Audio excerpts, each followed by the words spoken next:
That very indeed. Had to get my settings up. My whole OBS just kind of went weird. So let's get this pony show started. So I want to preface this by saying this is the beta version of the patch. So anticipate issues and things not to work correctly. But let's go right into it. We're going to use the best heraldry in the game. I like this bald looking dude. His name is Fritz. I don't know why, but we're going to go with it. So we got new maps, high peaks, winding rivers. I have a small little video out on all the new changes. We're going to go with winding rivers. We're going to jump right into it. We're going to take the default settings on restoring the piece. I am not going to re-roll. We're going to play with whatever we get. Okay? No re-rolling. We're not going to sit here for 14 years trying to get the perfect map. We're just going to get sleek. I just hope I don't get fish. I really hate fish. Berries are just so much better in my opinion. Nice. Yes. Nice. We got rich berries. Yes, the gods love me. All right. So we got roll and luck.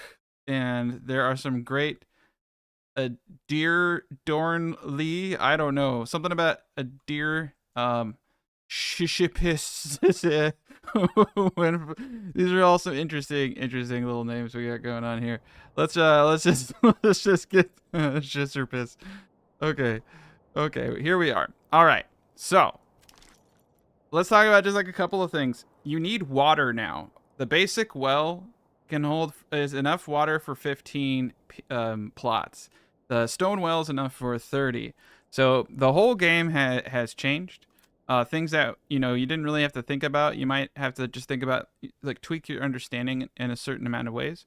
So we're gonna get just a basic. Oh, here's one thing I actually don't know though. Did they get rid of the ability to use the farming plot to do this? Do my little trick. All right, so we got one bush right here, right? So we're gonna just do a little bit of a thing. Okay, it still works. It still works. We have 128. Okay, cool. We're golden. We're golden to still use that principle. So let's figure out the parameters of all these berries. It looks like a very mild amount. I'm gonna be a little liberal here. This should suffice. So let's just do a perimeter check. Make sure we got all of the shrubberies in there, and we did so. Still got 128. Perfection. I'm gonna make ourselves a little bit of a runway. And in between this runway, we're going to put foragers, all types of stuff. Now, we're going to be testing out market mechanics and seeing how well things work. I anticipate a lot of things are going to be changing relatively soon. So, let's do some basic strategy. We got animals over there. Get a road out over there. Okay. So, first things first. We want to get wood. Okay. And we don't want to take wood from over here necessarily yet. So we can put our wood producer right here. We'll get that going. And then we want to get our beginning food supplies. Since it doesn't cost, well, it didn't used to cost anything for a hunting camp, still does not. And we'll have to look at the cost of everything because even that's changed. And I want this to be relatively close, but close enough to our society. I'm going to place that right there. So we're going to let them focus on those bad boys. And because we are playing on a lower difficulty, we will do a granary rush. I am going to place my granary right. If I want to do my veggie benders, I'm probably going to want to do them here. All right. So we will, well, I mean, we can do whatever we want now that the system is the way that it is. We can have a granary specifically for berries and for meat located right here. Yep. Big changes? Yeah, the whole game's changed. So it's like essentially pretty much everything has changed. The way that you grow a city, the steps that you need to take, like all of that is not like significantly changed, but changed enough that potentially previous guides are not very useful. I think the food guides that I've made are still spot on, but as far as order of operations and perfect starts and all that kind of stuff, I think that's going to need maybe not an adjustment so much as a little bit of additional information. Like I said, with the wells being a basic well now supplying 15 houses and a stone well supplying 30 plots of land. But yeah, it's this is the beta patch. You can opt into this if you have Steam. You just have to right click on the game and go to betas and then select, I think it says pre-patch. Okay, let me focus just a tad bit. I could get distracted easily. All right, so we got the hunting camp going. We've got this almost going. People were saying that there were issues with construction not working properly, but I'm not noticing that. They say that their workers weren't working, but it could be situational. So like something that is important to note is just because a bug isn't happening doesn't mean a bug isn't happening to other people. I have had instances, you know, for me this is working. It could very well be that they spawned in a region that is having a coding issue that's saying you can't build. But people have been reporting that in some of their games, their places are not being built, and ooh, wow, I like that -5. Sorry, but unassigned families aren't building. I'm not seeing that issue replicating itself for me, but I wouldn't poo-poo. Poo-poo. I've never used that. I don't know why. Like I start like just like looking for. I've never said that before. I wouldn't distrust people because it's very early beta.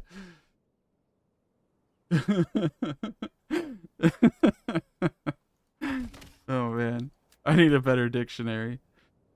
I think that's why certain politicians stick to like 4 to 5 words in their entire vocabulary, so they don't say poo-poo, just specifically for that reason. All right, so we have our logging camp going up. There's a lot I want to do. I'm gonna try to try to take this a little slow.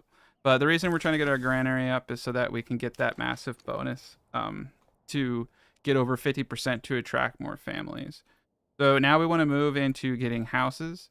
So I'm just going to do a very, we only have 4 wood. Let's pump that up to 3. We have a granary getting constructed there.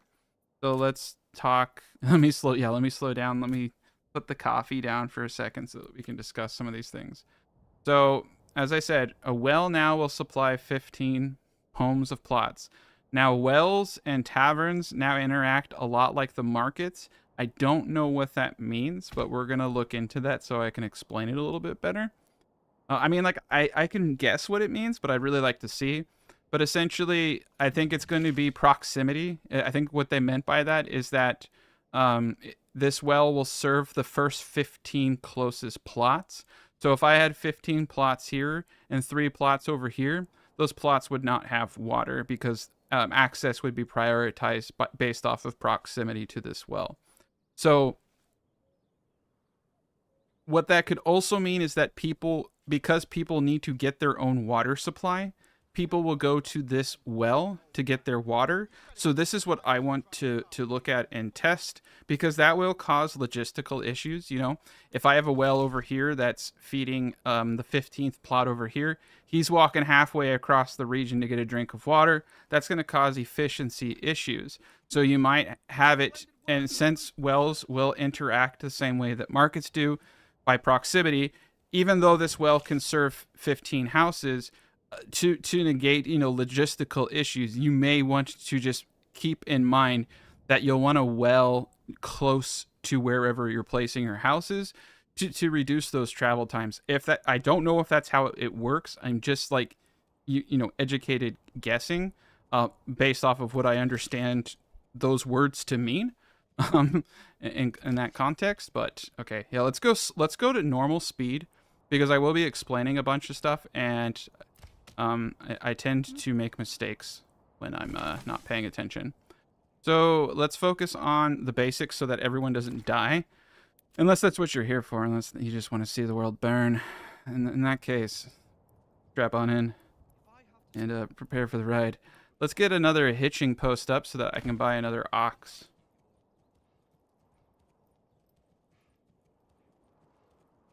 Bravery, no, we're gonna hold off on the Eye of Bender, also the Pokeball.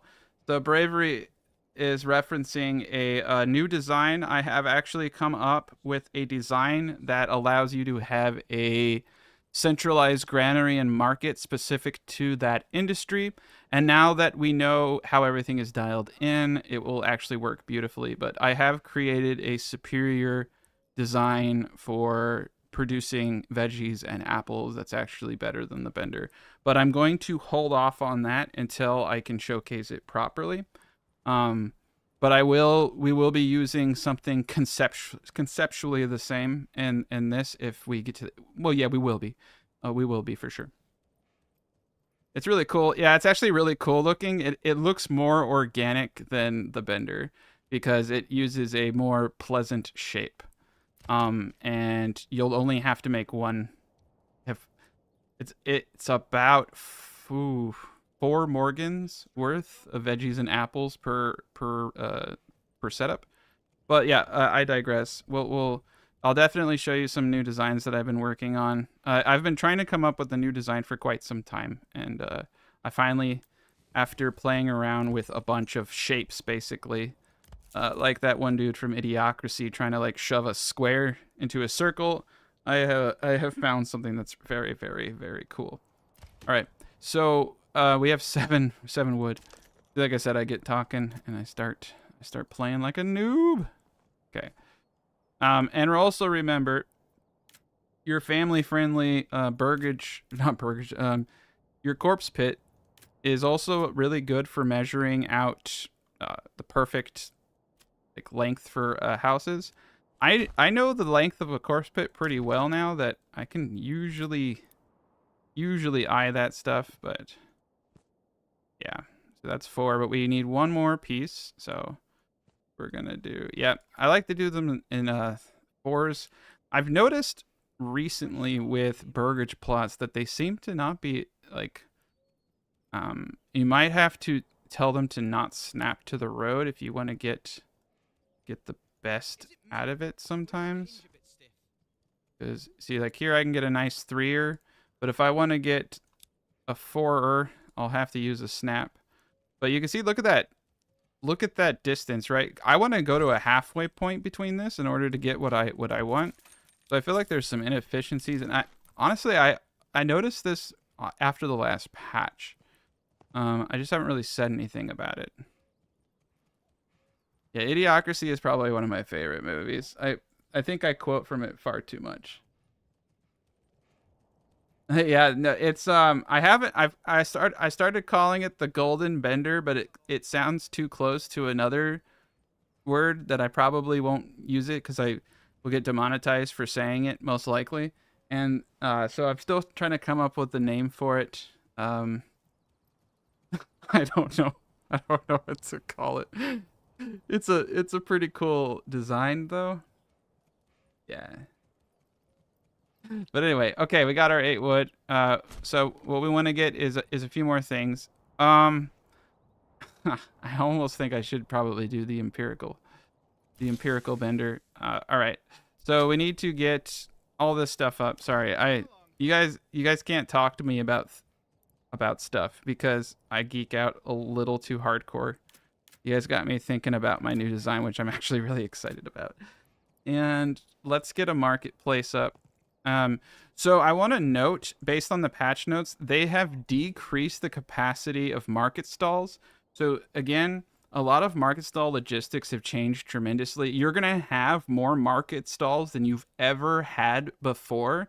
So, and I mean that, you like just mathematically, you're going to have more because they carry less, and now you can overstock your market stalls. On average, you're going to be doing that. So you're going to need a little bit more granary workers than you're used to.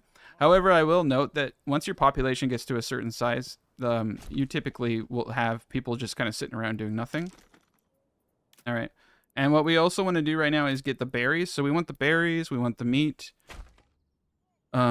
We want to get a granary worker here. They also made it. Okay, so this, let's actually pause. This is exceptionally important, and this is what I'm talking about for starting the game. Only the granary and only the storehouse can set up market stalls.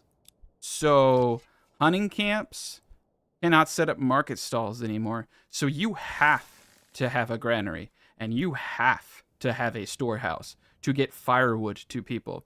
So there's a ton of guides myself and out there, like those strategies won't work anymore. Like you can't just have a woodcutter and all that anymore. Geez Louise, bravery. We just gave away 5 memberships. Thanks, dude. Oh man. Okay, so like that's what I mean. I'm gonna be doing a new perfect, like once this patch is official, I will be doing a new perfect start guide, and I will be doing a new highly edited tier 1 to tier 3 gameplay, showcasing all of this stuff because it's not too complicated, but it completely changes the setup. It just completely changes the setup. But it's pretty straightforward. I'm gonna note I had concepts based off of like the little snippets they've been telling us about this game about how certain mechanics would work, but until I read the patch notes today, I had really no idea how a lot of this would work. But I am glad that everything I predicted of market mechanics is exactly how it panned out in the notes. So it should be pretty good. Okay. So these are some new interfaces. So we have granary supply capacity. We have storehouse supply capacity.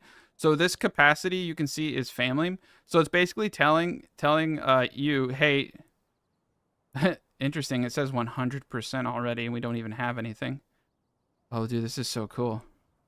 So here's the overstock feature. So say you have 5 burgage plots, right? So it's gonna store a maximum of 5. So you can say I want a maximum of 10. So this is a general overall. So in advance, just like a granary, you can see here that I am able to specify. It's not the stall itself that sets the parameter. It's the marketplace. So that is important to note. I'm going to pause real quick and we're going to talk about this just momentarily. So you're going to have you're going to want multiple marketplaces if you want to set limitations. So you're not going to want big marketplaces. And what's cool about that is because, and I wish that they maybe would have prioritized a little bit more cosmetics, is that, you know, I can get rid of shrubberies and I can put up a shrine to Jesus over here. But it'd be kind of cool to put benches down, you know, like make, I don't know, like a fountain. I don't know. Like, but being able to like kind of beautify certain marketplaces would be an interesting thing. And why did I get a hunting camp here? My bad. I'm off on planet Jupiter. Oh my god. I meant to get a forager hut. And we're gonna see what any nurse the forager hunts. That's okay. All that aside, let us though. We have 2 wood. Once we get 4 wood, I'm gonna switch to something else. So yeah, we're gonna be going a bit slow. I do apologize. This isn't gonna be like immensely intellectual gameplay here. It's going to be mostly me just kind of going over certain new mechanics. So we have the granary for food. Yeah, because you see, like, we're going to bust this down there too. I'm going to have to figure out what the most effective, perfect starting strategy is because, yeah, you do want to get one of the easiest bonuses for you to get in the beginning is, hey, can I get berries and can I get meat and can I get that bread that I have on the ground? And that will get you a big, big bonus. And then not having homeless people. I can tell you right now, looking at the approval ratings, that it's potentially possible that they adjusted the severity of negative traits based on time. So, like, I have to evaluate everything. For instance, the starting conditions of approval for harder difficulties were much different last patch than the patch prior. I tried to follow other people's guides for playing the hardest difficulties, and I noticed that their approval ratings were not interacting the same way. Because I was trying to do a hardest game playthrough, and I could not do it on the last. I could do it, but I couldn't do it without losing a couple families. Whereas before, the approval so essentially what I'm getting at is the last patch, like approval ratings. I do not believe. I think we're really bugged out. You're getting like crazy negatives on the harder difficulties that were like near impossible to recover from. So.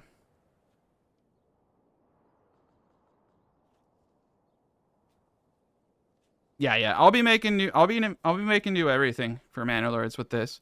I'm going to be having new gameplays. I'm going to be having new everything. I'm going to go pretty hardcore on Manor Lords for the next couple of months. So I've just been waiting for this patch. All right. Okay. So we got some buildings up, but I think I've explained some of the general differences and the things you need to work to focus on. So just to reiterate, well will supply 50, will have its own water supply demand, just like markets where it supplies up to 15. So you can see right here, the bottom right, it says 1 house, 14 water available. The current surplus is 15. Now you can create a stone well if the patch notes were to be believed, which I think they should be. I don't see it yet. It potentially is an upgrade that may or may not be in the system. Oh, it's right here. Stone well. So with 10 stone and 4 pieces of wood, it can go up to 30. Unfortunately, they have not brought back. So in the beginning, when Manor Lords first came out, you had the ability to upgrade the homeless people's tents to give them better winter protection so that you did not have to rush into burgage plots. They haven't brought that back. And I don't know if they ever will. So, all right. Interestingly enough, though, so, okay, I want to talk about something. So a good strategy might be, because if we are trying to get to 50% approval with our food, is to not let them eat bread until you have, like, if I were a smart person, if I disable bread and I wait until I have berries and meat, because what I want are 2 types of food. I guess I don't want, I'm already there. Okay, yeah. So never mind. There's so many things. I'm gonna have to dig into it. There used to be a thing where you got, okay, so this is the problem. You used to be able to get an even greater bonus from having more than the normal amount of goods you have. However, the patch notes said something that makes me kind of scared, was that they changed some of that stuff. So I'll have to do some digging. Again, like, I'm gonna have to play the game out a handful of times to find out the perfect start. Realistically speaking, the perfect start is the one that gets you the most amount of families as quickly as possible. So once we get everyone housed, we already have the food bonus. Once we get rid of the homeless bonus and I get a woodcutter up, which should be like the next thing that I do. After I get 2 more houses. Okay. But what I want to do is probably do a bender or 2 or 5 or 7. I don't know. Let's just do a normal bender. And remember, for benders to work, you need to make sure that you are aligned with the corners like this.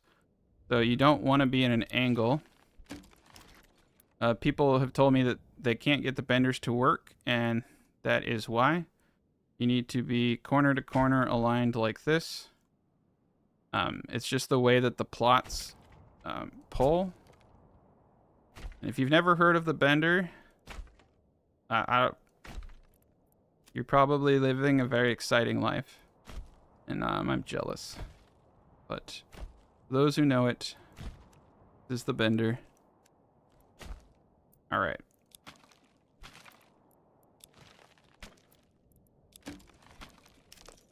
So we're going to get a bender up. I like to go about to the second point on the third there. And then that's a decent bender, but I think we can do better. Ugh, maybe not. Okay, that's better. So I lose a little bit of a nip up here, but I gain all of this, so I like it. Sometimes you gotta lose a nip, you know? It's just one of those things in life. And just realized the music is off. Sorry about that. Okay, and this is a little weird, simply because of the nip issue. But we'll we'll have to take another nip loss right there. Cool.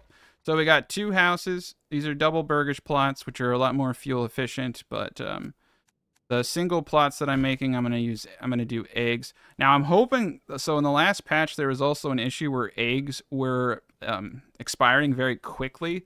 So hopefully they fixed that. Yeah.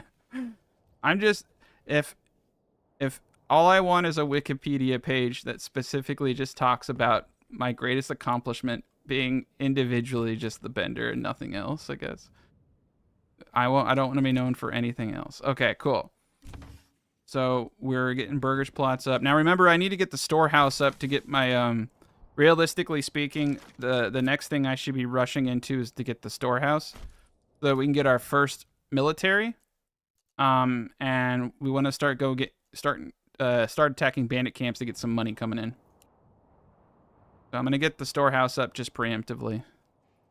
And we're going to have okay. Yeah, this is going to get weird. All right.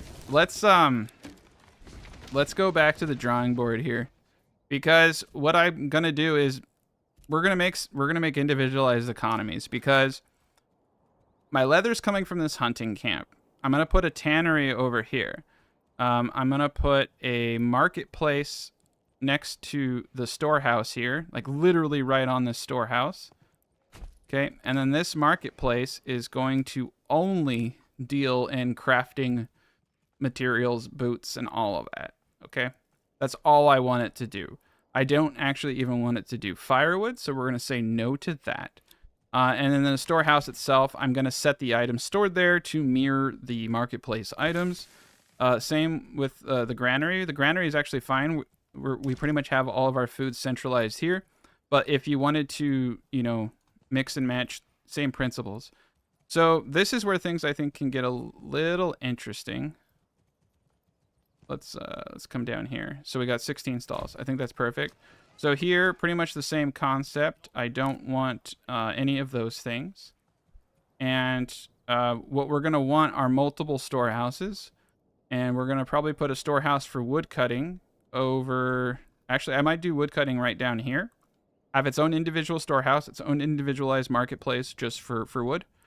And let's see. There's one issue with that, though, is that wood is one of the things people do go walk to get.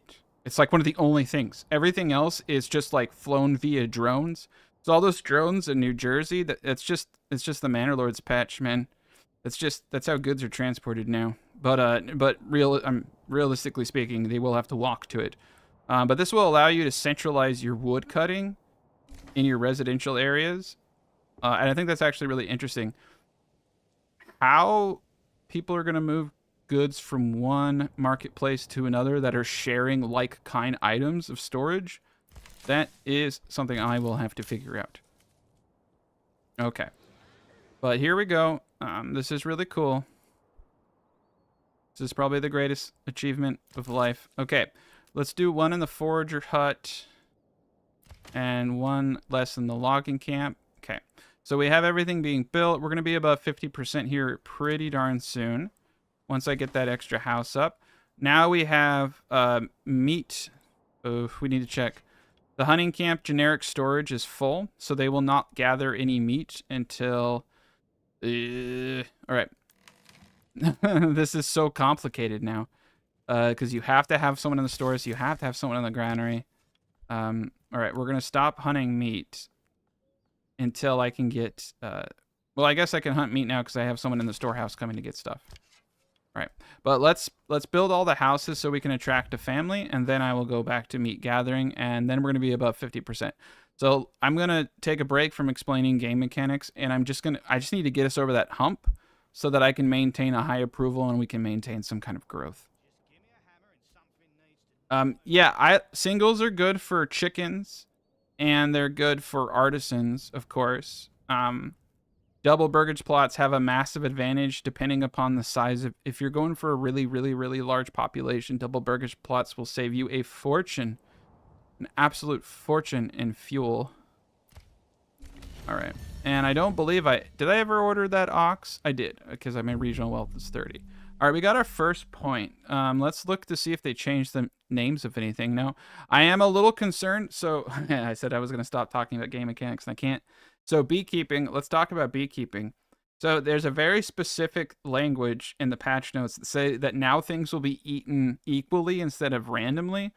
So I don't know if they fixed honey, but honey is not that kind of sucks because I don't know if honey will be viable. They may have broken honey because if they start the advantage of honey was they rarely ever ate honey. So it was easy to have enough of it, like where it just kind of stayed there, that you could hit those 100% without consuming it. So now that it's equally consumed, it may be very, very difficult to maintain enough of this to hit it being one of the main food groups, essentially. I'm not going to go into either trapping or advanced skinning because we don't have a whole lot of stuff. We're definitely going to go into orchards and apples, foreign supplies, trade logistics. Trade route is halved. Basic armor making. Charcoal is very, very important, but we're going to go straight into apples. Because as of the last patch, it takes about 3 years. Okay. It takes about 3 years for veggies to hit optimal yields. But as of the last patch, veggies yield a lot better in the beginning stages than they used to. But apples still, as of the last patch, took 5 years to yield. Like, whatsoever. Okay, so we got our first... we got our spears. So as soon as I see his military move to attack a bandit camp, I will steal whatever like. I'll wait for him to attack, and then I'll run in and steal it, and I'll take the money, and we'll use that to make our first apple orchards. Okay, so the forager is doing his thing, the granary is doing his thing, but yes, the game will play much different now. All right, so now the hunter, we're gonna put him back. We have enough of the houses. No, we don't have enough of the houses built. Okay. Take the hunter back. I'm just going to expand the living space here. This will be our extra family.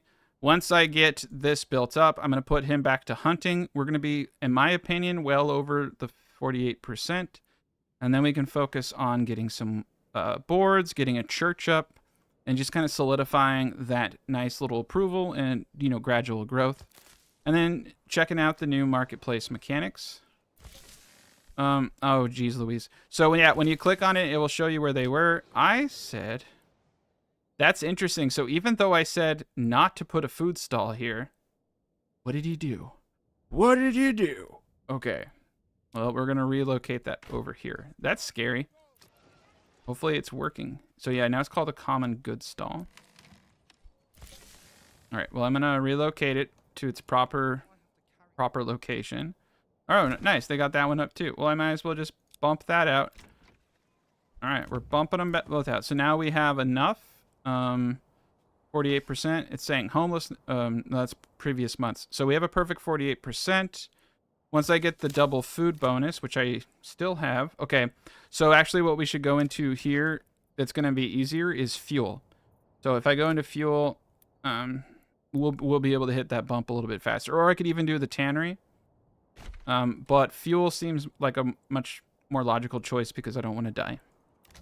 I mean, in the sense that this game, you can die. Okay, food, we have meat. Oh yeah, they're not being supplied food either, so that could actually be causing some negative issues. We have 15 months worth of food that is now finally being supplied. You can see the berries are doing tremendously well. Spoilage is low on all of these. We'll want to upgrade the granary as fast as possible.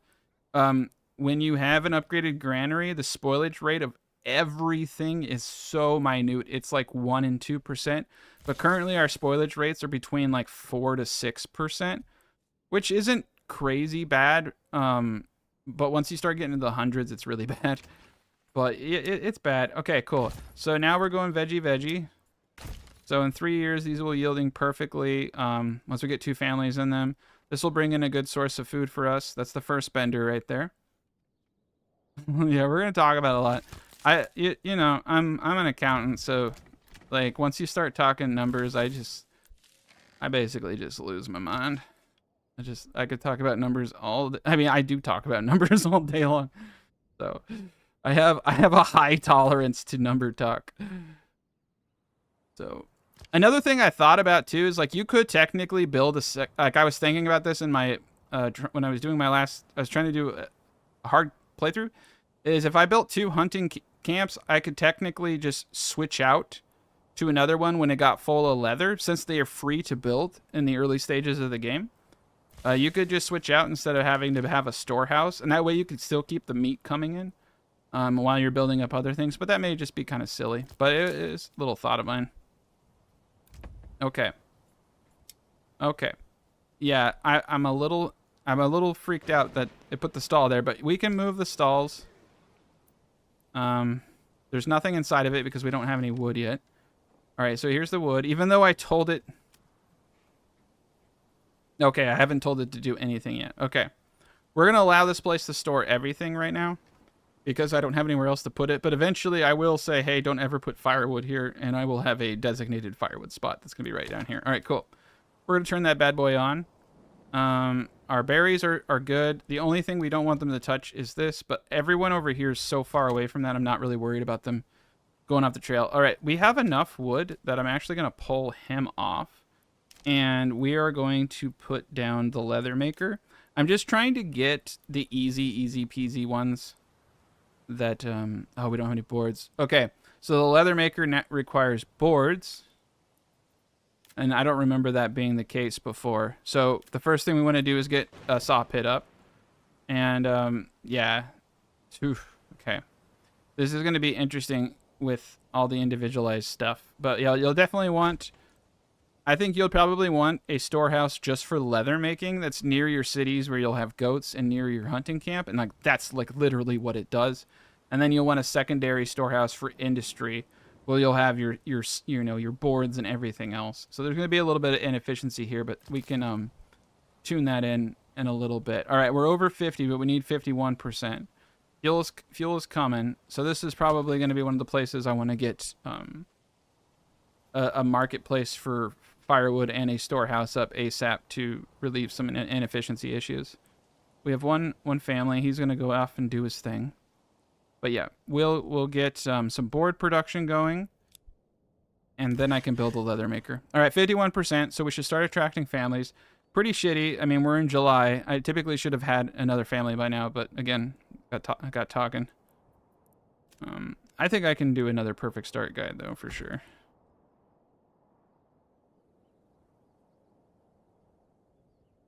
But, oh, yeah.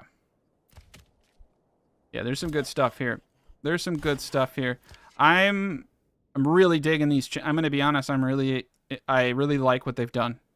I think I'm gonna be able to make, like, at first I wasn't really certain how it would feel, like if it would make content redundant.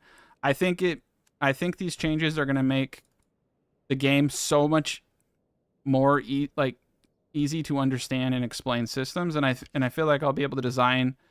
Like, a lot of people still struggle even after, you explain certain things because there are some, like, issues, but because you can do surpluses now.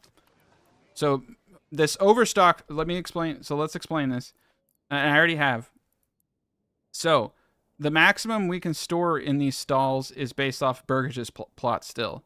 But this feature here says increase the amount stored as if there were more Burgage plots. So I have 1, 2, 3, 4, 5, 6 Burgage plots. So I can say, treat it like I have 10. So store 10 meat, 10 this.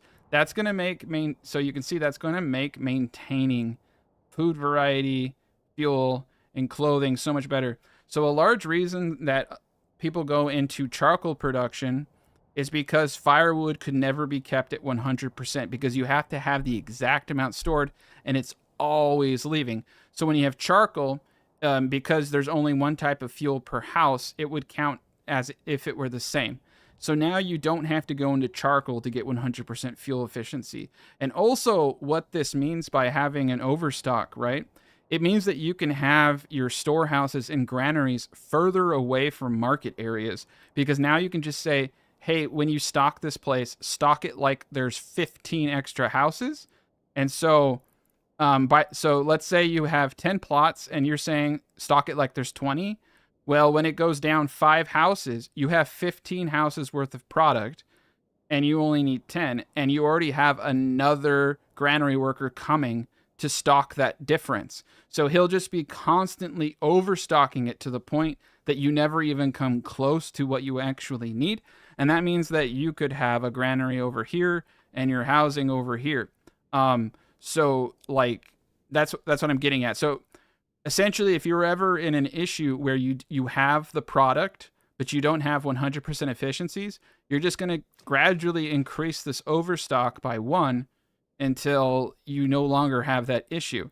So they've basically taken it from make these really complex designs to just hire a couple people and click a button to resolve the 100% issues. So yeah, I think this is going to make it way easier for me to make content. So I'm excited. Hopefully that makes sense to some of you, but that's basically what I'm getting at. Okay. And if I so it looks like, so I said overstock 4.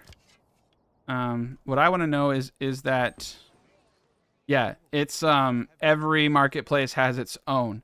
So if you wanted to have a marketplace for firewood, so even though my firewood storage is here, if I had housing over here and I wanted a marketplace, I could say, hey, this one's a little bit far away from where that good is stored. So like, because it takes so much time, like stock this, like, you know, I have 20 extra houses so that it's always at 100%. Yeah, and that's going to help you dial in the approval rating. Okay, we got one extra family, thank God, because I almost lost. And thank God we got that extra family. Okay, so let me get back to the game. But yeah, I'm just kind of, my next market guide is going to be really easy to digest. And I'll probably have that actually done even before the patch comes out because it's very self-explanatory. I don't foresee it changing. It's more of a, like what I just told you is basically a logistics thing. You just keep increasing the overstock by 1 until you no longer have, you know, issues. Okay, so let's put someone in the saw pit here. Now I have 4, I have 7, so I have enough for 1 more family. All right, we need to get the boards up. All right, let's speed this party up, this fiesta. And we'll kind of peek around. I'm waiting for this gentleman to attack the bandit camps. You can take a bandit camp with 20 militia and maybe lose 1 or 2. 12 is not a wise idea, so I'm gonna stick to the steely mouse. All right, we got 52% from market food variety. Very good. They stole my freaking firewood. Okay. All right, let's So yeah, we can see that this stall is already pissing me off. So I'm gonna say overstock by 5 for firewood. Now a stall can only hold 20 instead of 50, and that's a big deal. So like I was saying, you're gonna have a lot that really So yeah, you're gonna oh wow. Yeah. Let's slow down. That's huge. That's really, really big. Because you need 2 of each. I need 2 of each food to get that bonus, and they're consuming 1 per family, so they're consuming 6 a month. I'm gonna eek. If you had 10 families, they would be consuming 10 a month, but you would need 10 of each food at a minimum. So with 10 families, even at 10 families, you're tier 2, yeah. Oh, that's not good. You're going to need a lot more markets. Markets are going to be massive.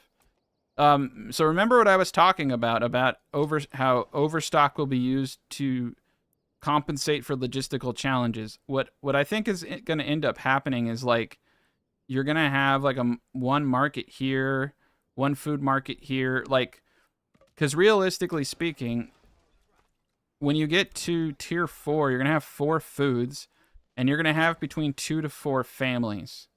So it's just so many market stalls, man. It's so many market stalls. Yeah, you're going to need 4 market stalls per 20 families. And that's at capacity. You're going to want excess. You're going to want something more like that's going to be weird. Yeah, you're going to want something like 6 market stalls per 20 families. And that's just 10 burgage plots at tier 3 because they'll have 2 families in them each. So that is I think they need to rethink this. This is too low. This is far too low. This needs to be more like 30. They brought it. It's just too low. There's going to be way too many market stalls. I don't make a whole... Okay, whatever. You're gonna have a lot of essentially what they've done is they've made it so you need an enormous amount of market stalls to have a larger population. So that's where that's going. I think that this, I do think, yeah, I'll have to wait on the guide for this until this is official. I don't think this is going to be the official storage. 30 would make a whole lot more sense here. A whole lot more sense. 20 is far too low. It's a logistic nightmare. Okay, we got our next family. All right, so let's get everything in order. Let's get one dude back in logging. We got one dude in the saw pit. We got 40 logs. Sorry, I went off on a whole tangent again. But I think we saw the march, didn't we? And I just like zoned out. Did I see an army marching? Nope.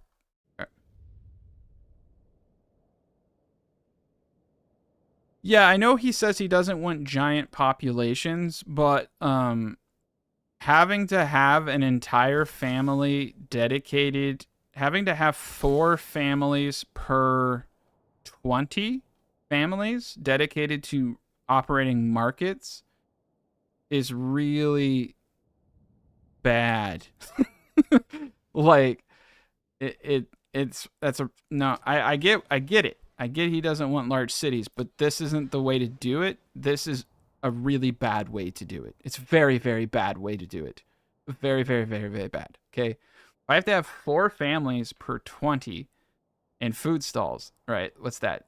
2 out of 10, 1 out of 5. 1 out of 5 families running marketplaces. Yeah, I get that he doesn't want cities to be big, but I also think he doesn't want your cities to look like a fucking flea market, okay? And that's what you're going to get with this system. So that's fine that he doesn't want that, but he needs to figure out a different way to encourage that play style than what this is, because this is going to look like dog shit, okay? It's going to look really fucking stupid. You're going to have more people engaged in the like running marketplaces than you do like in your military. It's and farming. You'll have more people in food stalls than you have farming. It doesn't. So if like their goal is to make this game immersive and realistic, they've just failed, because this is gonna look really dumb. Like people are gonna be really annoyed. Like, I'm already annoyed. I can see it. I can see what it looks like. But whatever, dude. Let's just keep. I'm gonna try not to go down the negative train here. I'm just gonna keep moving along. Move the hitching post. Upgrade the stables. We can upgrade the stone well, but I don't want to do that because we want to get the. Let's get the church up. Let's get some Jesus here. Yeah, I'll try to be a positive Nancy instead of a negative Nancy. It's important. Okay, so we need a little bit of wood. So let's put some limitations on board production. Let's pop this down to 30, and let's reserve timber to 10 for building purposes. And we're in good shape. So I'm going to pop him out of the saw pit here, throw him back in the logging camp. Let's get this caught up. Let's get some more houses. I read you loud and clear. I don't know if positive Nancy is a thing, but it is now.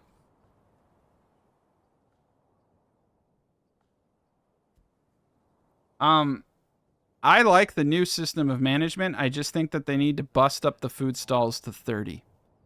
Or 40. 40 would be a good one.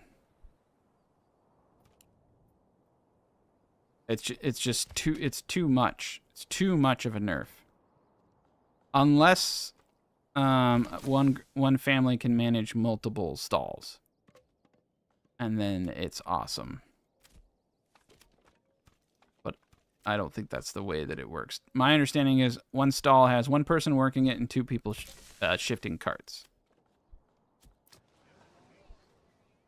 And what's cool is you can see that we're getting close to our. It tells you if you're. Oh, that's really cool. So this interface right here tells you if you need more. Basically, this is saying you don't need any more markets. You haven't hit your cap, and the storehouse is saying you haven't even come close to hitting your cap.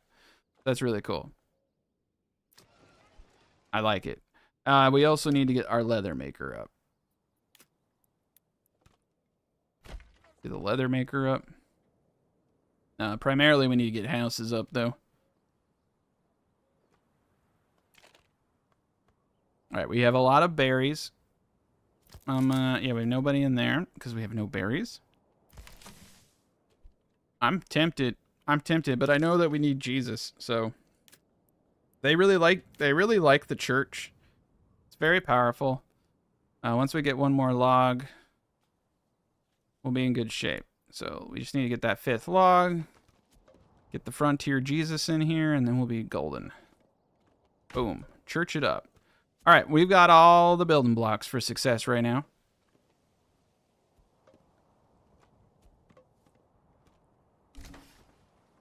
Yeah, but that's just it.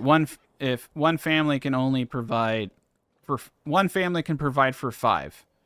So you're going to have a lot of you're going to have an enormous amount of granary workers. The bigger your city. All right, well, we'll see, man. Like I'll play it out.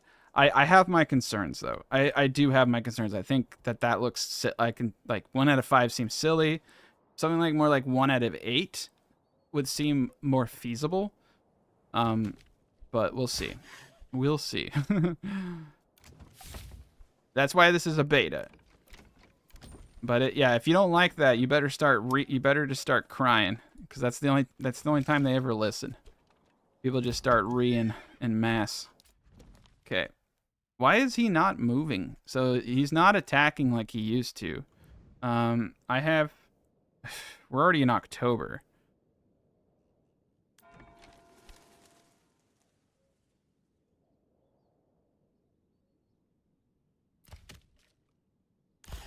All right. All right, we got 8 timber. We're doing great on wood. I'm going to slip back. We'll get the tannery up, and then we'll get all that going. Probably just want to get a couple more houses.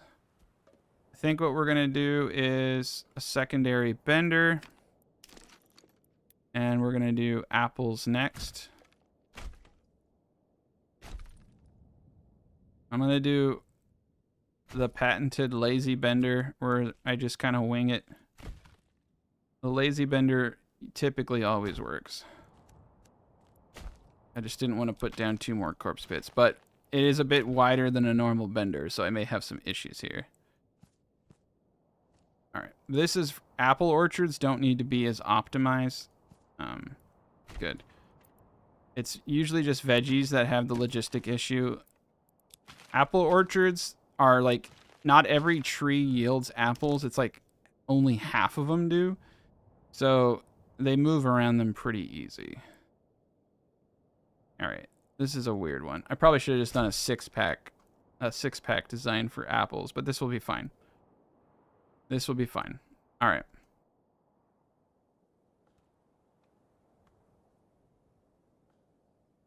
Well, I just told you that it's 1 to 5. And that's if you don't want any overstock. But yeah, it's going to be 1 to 5. It's going to probably be 1 to 4 if you want overstock. And that's just for food, mind you, that you need those stall workers. That's not including firewood and other stuff. So yeah, you're going to have a dumb amount of stalls under this system. They need to really rethink it.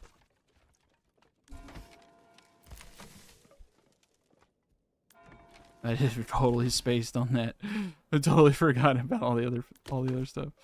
All right, so let's actually like do what I was talking about. So we're gonna get a storehouse here just for firewood, and we're gonna get a marketplace just for firewood. Oh my god, that is way too many stalls.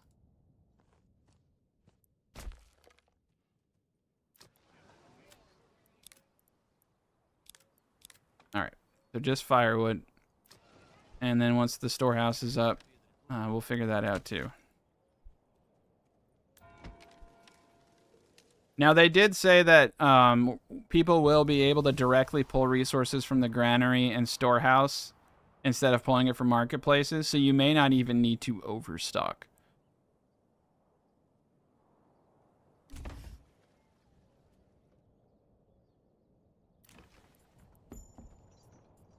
All right. So the next thing we're going to do is apples. Yeah, you can see we're already getting close to needing another granary worker. That's pretty scary. All right, we got 4 free families. I mean, it's in some funny way, it actually kind of makes more people feasible, because you're gonna need more people to have more people. It just becomes it's kind of like eats itself. Okay, so we've got rich stone deposits, which kind of sucks, but I guess it's cool. Let's get some stone. I mean, it's cool. It's cool. I don't know. Let's put it right here. Okay, and a storehouse over here for boards, definitely. All right, so the storehouse here, we only want the finest firewood stored. And that's all this is going to do. Okay, and he's going right to the place. Perfect. All right, so this gentleman up here, he is never going to store firewood. Everything else is fine. And this facility is just going to stock leather, and that's perfect. That's enough for 20 houses. And the firewood will be enough for 20 houses. At least with these guys, they only take 1. But food, yeah, it's going to make... So, the higher the tier your burger plots, the more market stalls. That was 1 to 5 for tier 3 housing. What would be cool is if we could upgrade the food stalls when the granary upgrades or something like that. That would make more sense to me. But yeah, we need to be able to, I think, utilize a little bit more efficiently there. Okay, 10 out of 20. That's not doing too hot. All right, beautiful day. Okay, stone deposits going up. We have 3 available living spaces. They stole my meat. Those bastards. Okay. Well, they're not attacking, which is really pissing me off. But we got the church up. So yeah, tier 2, we're going there right now. We got to start making bows. All right. So this is where the game comes to. You just need to get people in as fast as possible. That's it. You just need to get people in as fast as you possibly can. You need to maintain food supplies. You need to do all that. That's why you want to build your veggies. That's why you want to build your orchards as soon as possible, because you're thinking 4 years from now. All right. And so you gotta really start thinking about that stuff. We could feed these peasants berries all day, and they're going to be relatively happy about it. And unfortunately, we're going to have to settle for that because that's just what we have available. If I want to, because the Baron is not attacking, I'm not able to steal. All right, we're gonna get that up, and I'll probably get chicken. I think I will say I think eggs. Ooh. So if people will eat from granaries instead of marketplaces, so this was what I was talking about. I put out a patch video. Strategically placing granaries could be more important than ever now, because if they'll go to the granary to get eggs rather than a marketplace, and I have a bunch of egg producers, why don't they just eat the eggs they produce instead of me having to even put it out there in the first place? Like, honestly. Yeah, I'm kind of thinking, like, why do I even have to do that? All right. Let's look at our markets. All right, food variety 89%. We're not pulling in a whole bunch of meat. We need a second source of food that's a little bit more easy to get, which is going to be vegetables, and that's going to take just a tad bit of time. All right, the storehouse is going. So there we go. We have created an isolated firewood only market stall. So it's now possible, my friends. Look at this. Look at how beautiful this is. This one market stall is only storing firewood. The storehouse for it is right there. So you know what? You're not really going to need overstock. Really. You're not going to need it if you can make things this efficient. I mean, they just like go next door. It's not hard. And if I have multiple families for multiple stalls, they're going to be stocking this stuff pretty darn fast. And with the overstock feature, yeah, I think there actually is going to be a perfect population. Yeah, so we've localized our wood. We've localized our leather. Everything is like in peak efficiency right now. I'm going to walk back something I just said. What the new mechanics are going to do is make double burgage plots absolutely superior. Absolutely superior. Because the only reason I want to store that much food isn't because of the consumption. It's because of the availability bonus. Keep in mind, these features here, right? This is not what is being consumed. This is a bonus you get from the availability of that good in the market stall. All right, clothing is not consumed. Once they put the leather in the market stall, you get the bonus. You actually don't even need anybody to do it anymore. Food was consumed just one per family per month randomly. So they're not eating 2 foods per month. They're eating 1. So all of the market stall and all that is, all of the finagling is just to get that market food variety bonus so that you get your approval rating high so you can tax them higher. So the more burgers plots I have, the more food stalls I need. So if I do double burgers, because I only need 1 food type available in a double burgers plot, which can have 4 families, I only need 1 food stall. So essentially, the only reason you want to do single burgers plots is to maximize the amount of eggs you're getting, because it doesn't matter. You only get 1 egg per month, whether it's a single or a double burgers plot. That's been well documented now. The same with animal pens and all that. So these 2 dudes right here, you want single plots. Your artisans, you typically want single plots because with 2 families, it's like overkill. You don't want 4 families locked into these professions. So I'm going to go on a limb here and say that the new system highly discourages chicken coop spamming, which really sucks because that's a really good way to get food. I think going forward, you're going to want to probably do a bunch of double burgers plots, and you're going to want to focus more on an agrarian bread society. And you can see that they even buffed bread in the patch notes.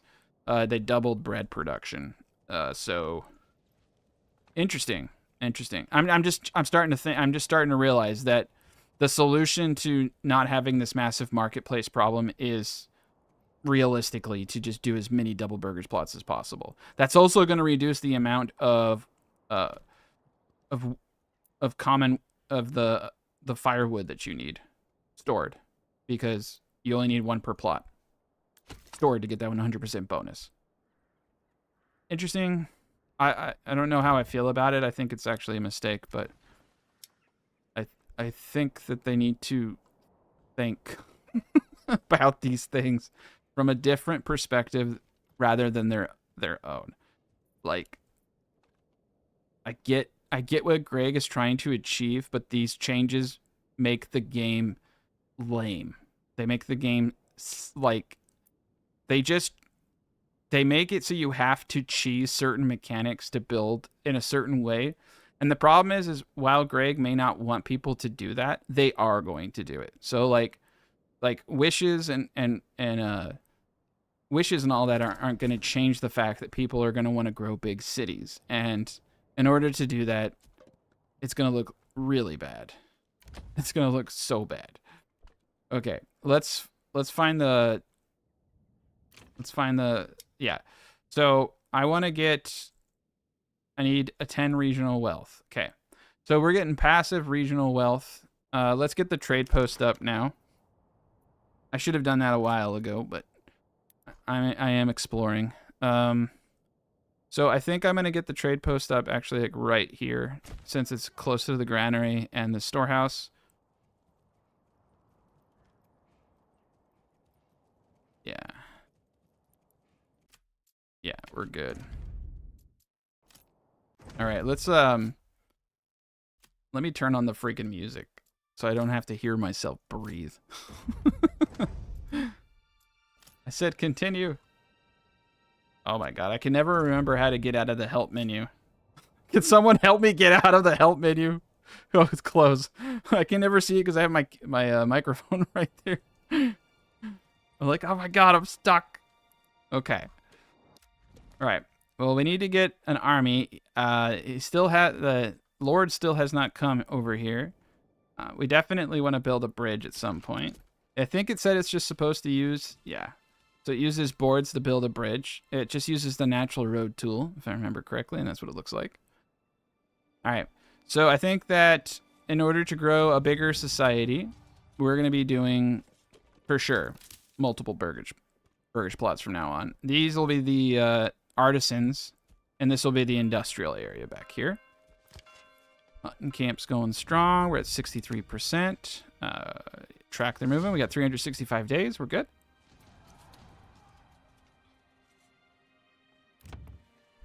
Yeah, this game will be in beta for probably another 2 decades. I don't know. I think probably, man, at the rate things are going, I would say probably 2 to 3 years. All right, we're getting there. We're getting the monies. All right, we got the trade post up. Let's pop a dude in here. And let's start trading planks, and let's start trading berries. I just need to get a little bit of money.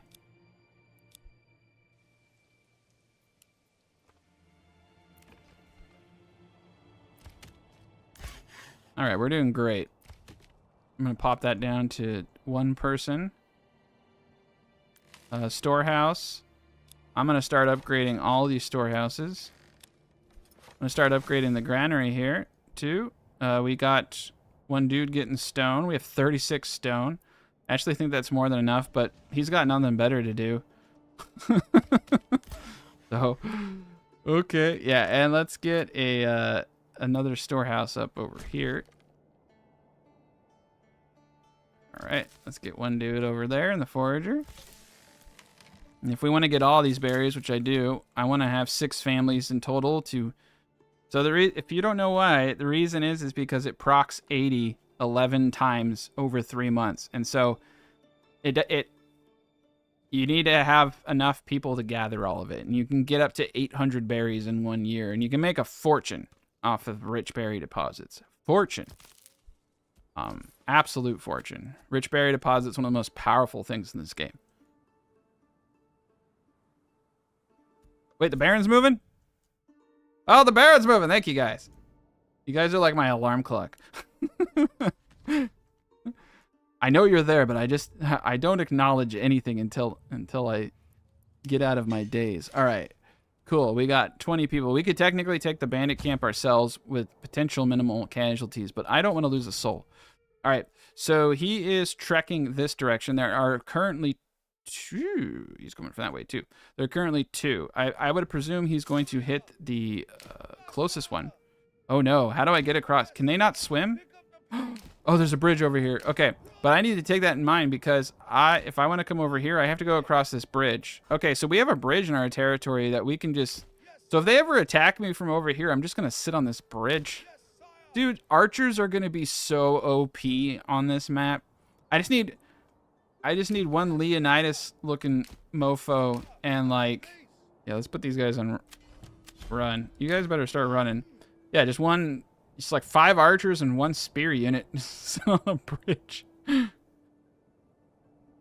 Yeah, man. I think the ultimate, the ultimate city is going to be one where you could do that. I don't know where you could do that, except for like, this region he has is actually perfect. Because you can do a bridge, you have the bridge there and then an opening up here. So if you put your castle right here, or if you put your castle right here where the bridge is and built your city all underneath here, your city would be completely protected, unless they come from the sides, which they probably will because they're jerks. Okay. It definitely is interesting. Very, very interesting. But let's move this show.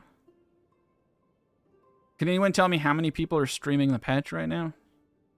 I'm curious. I can't exit out. It's like the day before Christmas. So I don't know how many people have as flexible of a schedule as I do.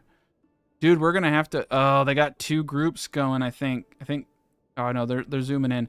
I'm gonna have to run immediately. I don't know if I'm gonna make it in time.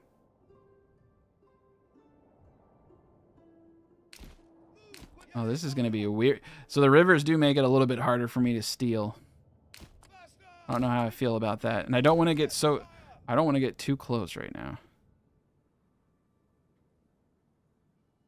Dude, the defense of Paris from the Vikings TV show that you're mentioning, that's like one of the only scenes I remember from Vikings because it's so amazing. That's like, honestly, one of the, I'm going to probably watch that tonight because I just had a flashback to that. That was a really good scene. All right. All right. I don't want to fight. Yep. There's another one right here. I don't want to get hit.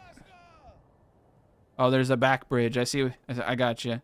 Yeah, I guess that would be the fastest way. That's probably the fastest way is going to be the way that they go. All right. I think I'm just... Oh, man, this isn't good. I'm going to have to, like, peel around them.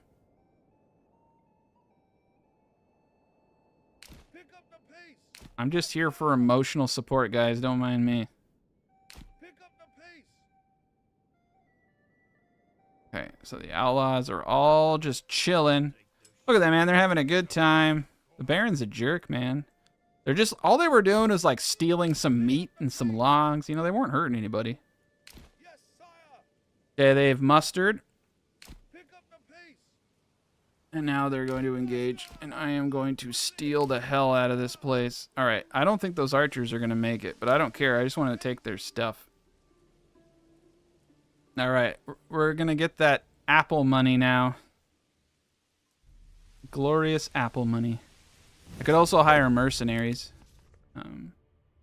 I've put it to my treasury. That's the smart thing to do, is to put it in your treasury. That way you can survive your first raid from bandits.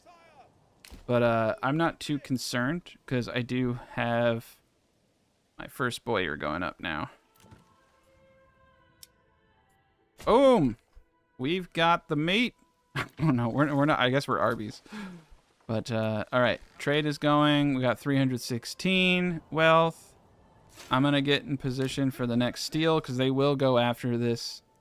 Oh, nice! They killed those archers, so they have to fight. Glorious men. Yeah. Essentially, what I do is I just wait for them to engage the bandit camps, and then I steal the bandit camps. That way, I don't have to lose men. And I don't have to do anything. There's a couple strategies you can use. Is take out a bandit camp and then hire mercenaries and go take out every bandit camp in the game with those mercenaries, because typically you'll make a lot of money doing that. But this is actually easier. You just wait for the Baron to hire the mercenaries, and then you just collect all the money. So that's my favorite strategy. I feel like I do have a lot of people outside the homes, though. But yeah, we just got our boyer and we just got our 2 apple orchards. So in 5 years, we'll have 3 sources of food. Like I said, you got to think a little bit down the line. It scared me. They're taking Tazenbrock. Sounds like tucking something else, but I'm gonna let it go. I can never have. So I think I'm not sure where Manor Lords takes place, actually. So that's a question for scholars. All right. So in order to get to tier 2, I need fuel supply. And why do I not have fuel supply? Common goods stall. Okay. It's because the storehouse is still being constructed. So that's a danger of having too many things going on right there. Oh, God. Who am I? Okay, whew, there I am. I was like, where am I? All right, so which direction are they going to go? So I want to wait for them to engage. They're going to clean the bandits out really quickly, so you got to be kind of Johnny on the spot for this one.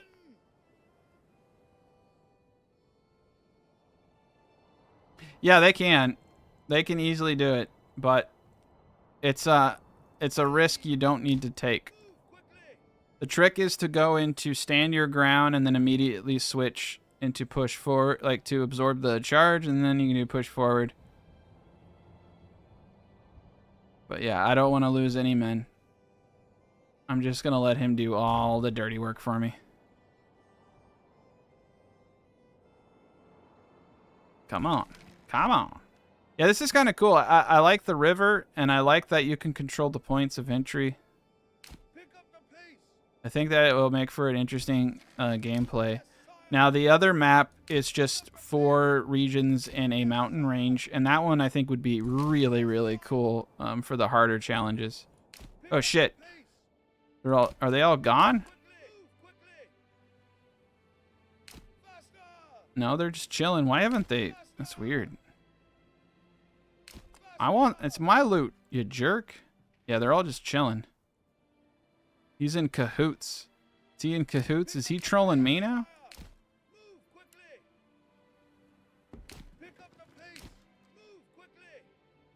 Alright, I have no idea what's going on. I just know I want this stuff, man. Let me have it. That's weird. I've never seen it do that before. Okay, I'm gonna attack the... I don't want to attack the bandit camp. I want to loot it. Alright. This is really weird. There we go. Oh, did I get it? Yeah! Okay, we're putting this in our treasury. That was weird. I've never had it that close of a call. Alright, so now I put the money in our treasury. We can hire mercs if I don't have enough weapons for the raiders. Yeah, I've never seen that happen before. Or I couldn't click on it. They were just kind of chilling. Alright, go back to work, my friends. Alright. We're back in the game. Yeah, so you need 6 families. Let's get the herb garden. We're going to need another one of these bad boys. Because we only have 1 granary worker.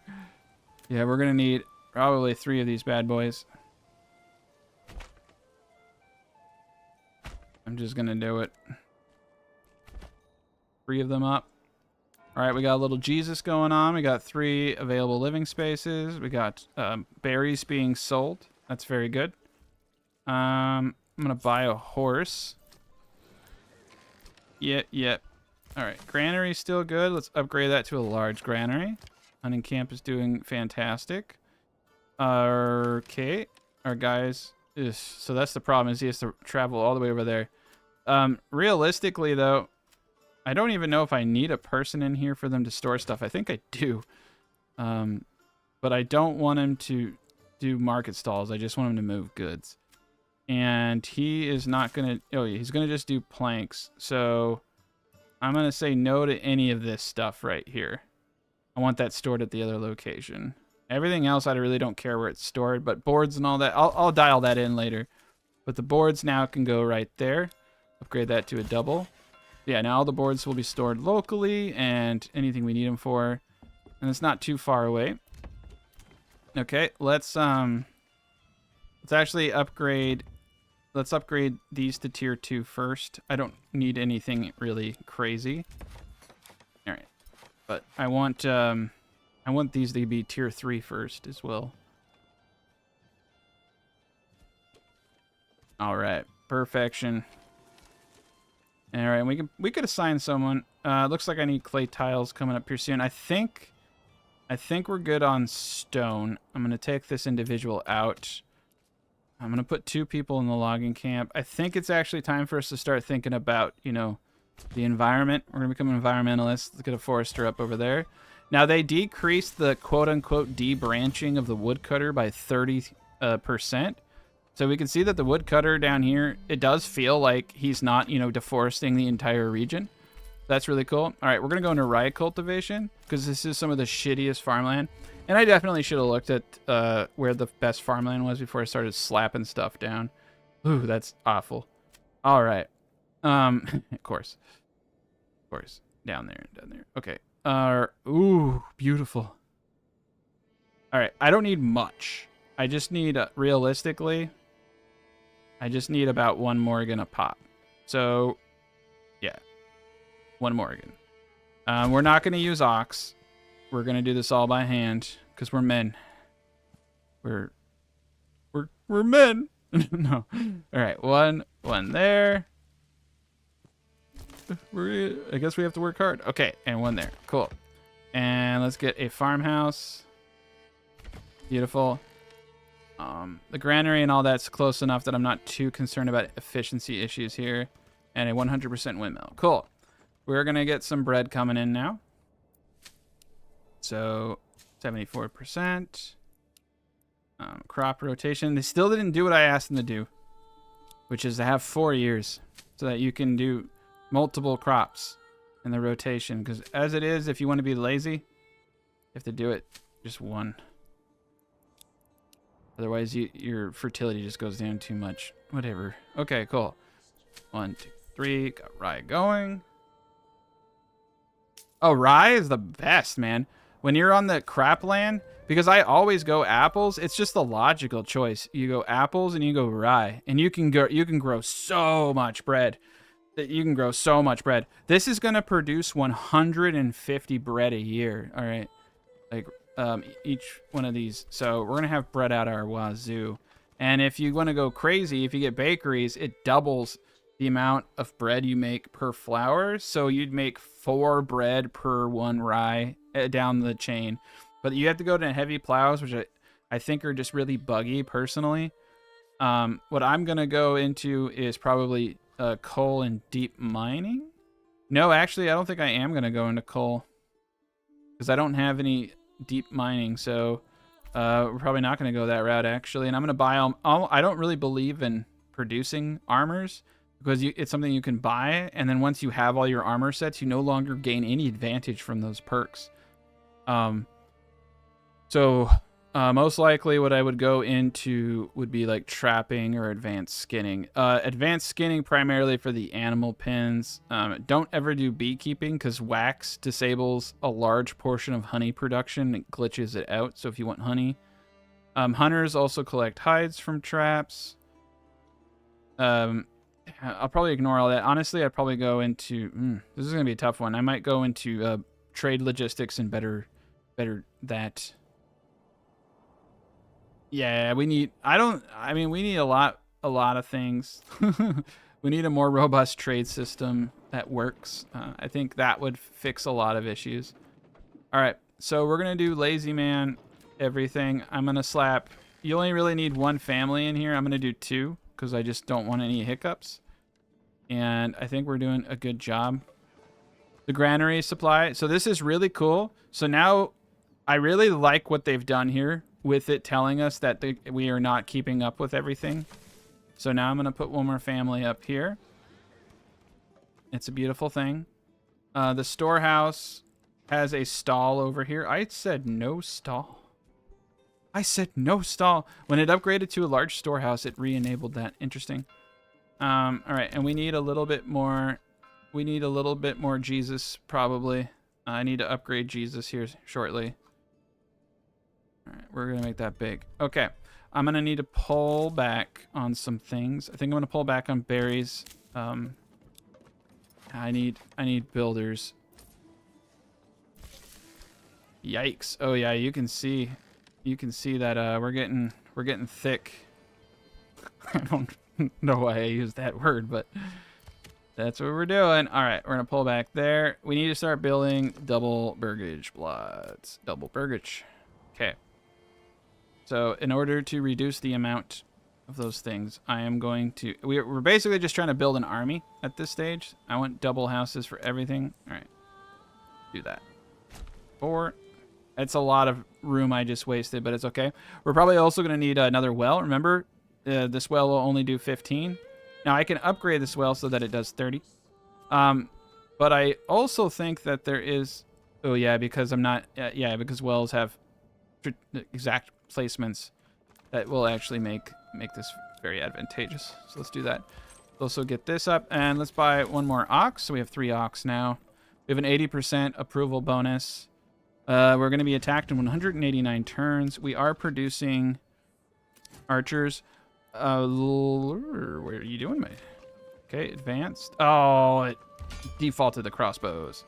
All right. So I want, let's say 60 of these bad boys. Okay, now we have a family doing the Lord's work. Now let me think. Trying to think. What direction do I want us to go into next? I am kind of interested in a couple of things. We could just buy clay tablets. I mean, I can make them. We have clay deposit right there. Well, we can do a lot of things here. I'm gonna build the tavern simply because I'm kind of curious what the requirements for the tier 2 tavern are. Food cart, yep. Not seeing too many new things yet. And there are a few artisan buildings that require tools to build too. So there's just something to think about. You will have to trade for tools or make them. I don't think making tools is that necessary. I think because you don't need too many. You only need like a couple tools. So, all right. Yeah, we're selling planks right now. That's making a good chunk of change. Let's check out some of the stuff here. So let's check out trade. Yeah, we made most of our money that we're making from berries. Very powerful. Berries are very powerful. Trade item in the game. We're selling some boards. We got 229. We have enough money in our treasury that I don't actually have to worry about this raid because I can easily hire a mercenary group. Oh, yes. Why am I so silly? What's the name of this game again? Oh, yeah, Manor Lords. Build a friggin' manor. All right. So there's a couple ways in. There's the bridge, and then there's this over here. I think a good place for me to defend everything is potentially right here on top. Let's look for a mountain to... Ooh, I like this. I like this spot right here. Right at the top of a hill. Yeah, I like this one. This is the spot. Okay. We don't have enough money for really anything else. We're going to build it right there. There we go. We'll build a road for now. And I'm definitely going to probably do a little thing there. If I get to it. All right, windmill's going. The families are going. Only one of these is going to be yielding per year. That should bring in a good chunk of bread for us. We'll let them do their thing. Yep, they got these fields going. I need to get these bad boys up. Let's continue to level these up if possible. Right now, we're not getting our 100% food bonuses. So let me come dial in the marketplace. Okay, food stall, common goods stall, abandoned. Just demolish it. Yep. Granary's already full again. So I need a third granary worker already. They're storing herbs in the granary. Oh. What? Wait a second. No, it's just berries, meat, bread, eggs, veggies, apples, honey, fish, sausage. Okay. Interesting that they're storing herbs. I wonder if they're finally using them now. They're supposed to, like, help people not die. But, I've never noticed that it actually made a difference. All right, we're gonna export all of them, but 3. 2. We'll keep 2 for us. All right. Yeah, having rich stone definitely sucks, but I just wanted to get into gameplay. I know people just want to see the game, so it's really easy for me to go like down the OCD hole, so I just decided to spare everybody. All right, we're gonna get 1 storage here. See, the problem with the storehouse capacity is it is 2 things. So is it fuel that I need, or is it leather? So that's like the disadvantage to having them separated, and the advantage. But you can see, like, you hit a certain point where you have to increase your population because you're inefficient. So I have 20 families, so 22 families. So I need to go up to 40. Like, in order to hit a nice equilibrium, I need to go about 10 more families. So what I just did will support all of those families. All right, let's pop in these extra families. Go. We're growing. We're a growing boy. We're doing good. All right. And all these fields will be fantastic here shortly. Boom. There we go. Yeah, on the normal difficulty, you don't have to worry too much about booze. The good one for us to get right now would be a 2nd level church. And we need 10. And I don't really want to buy a route. Yeah, we're not going to do that. We're going to just make it ourselves. It's going to be inefficient, but it's going to be fine. I'm going to put it here. Let's make sure. Yep. And then for that individual, we will place our mining pit. And I don't even think I'm going to put a road because I don't want to disturb the woods here. I like the woods. All right. Yeah, the Woodcutter's Lodge is doing fantastic. It looks like I do not have enough construction materials. Do not have enough. Okay.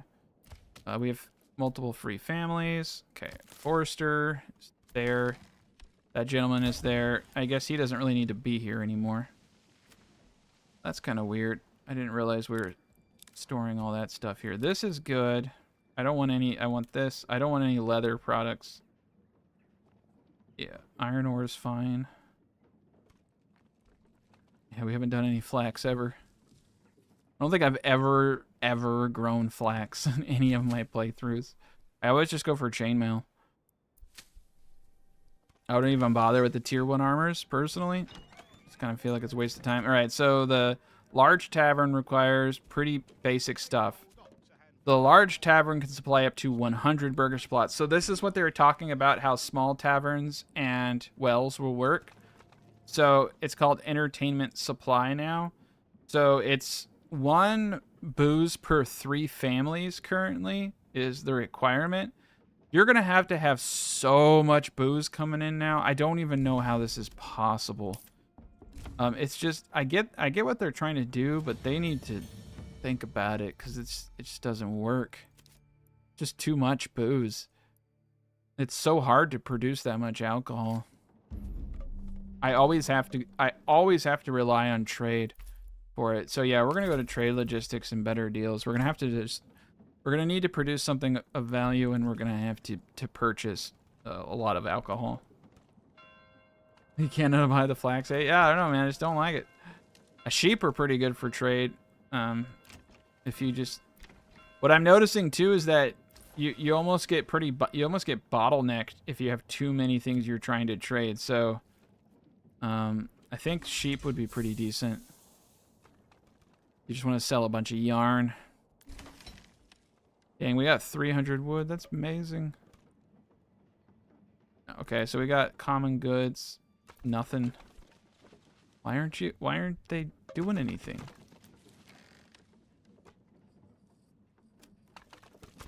Gathering, waiting. You guys better do your jobs.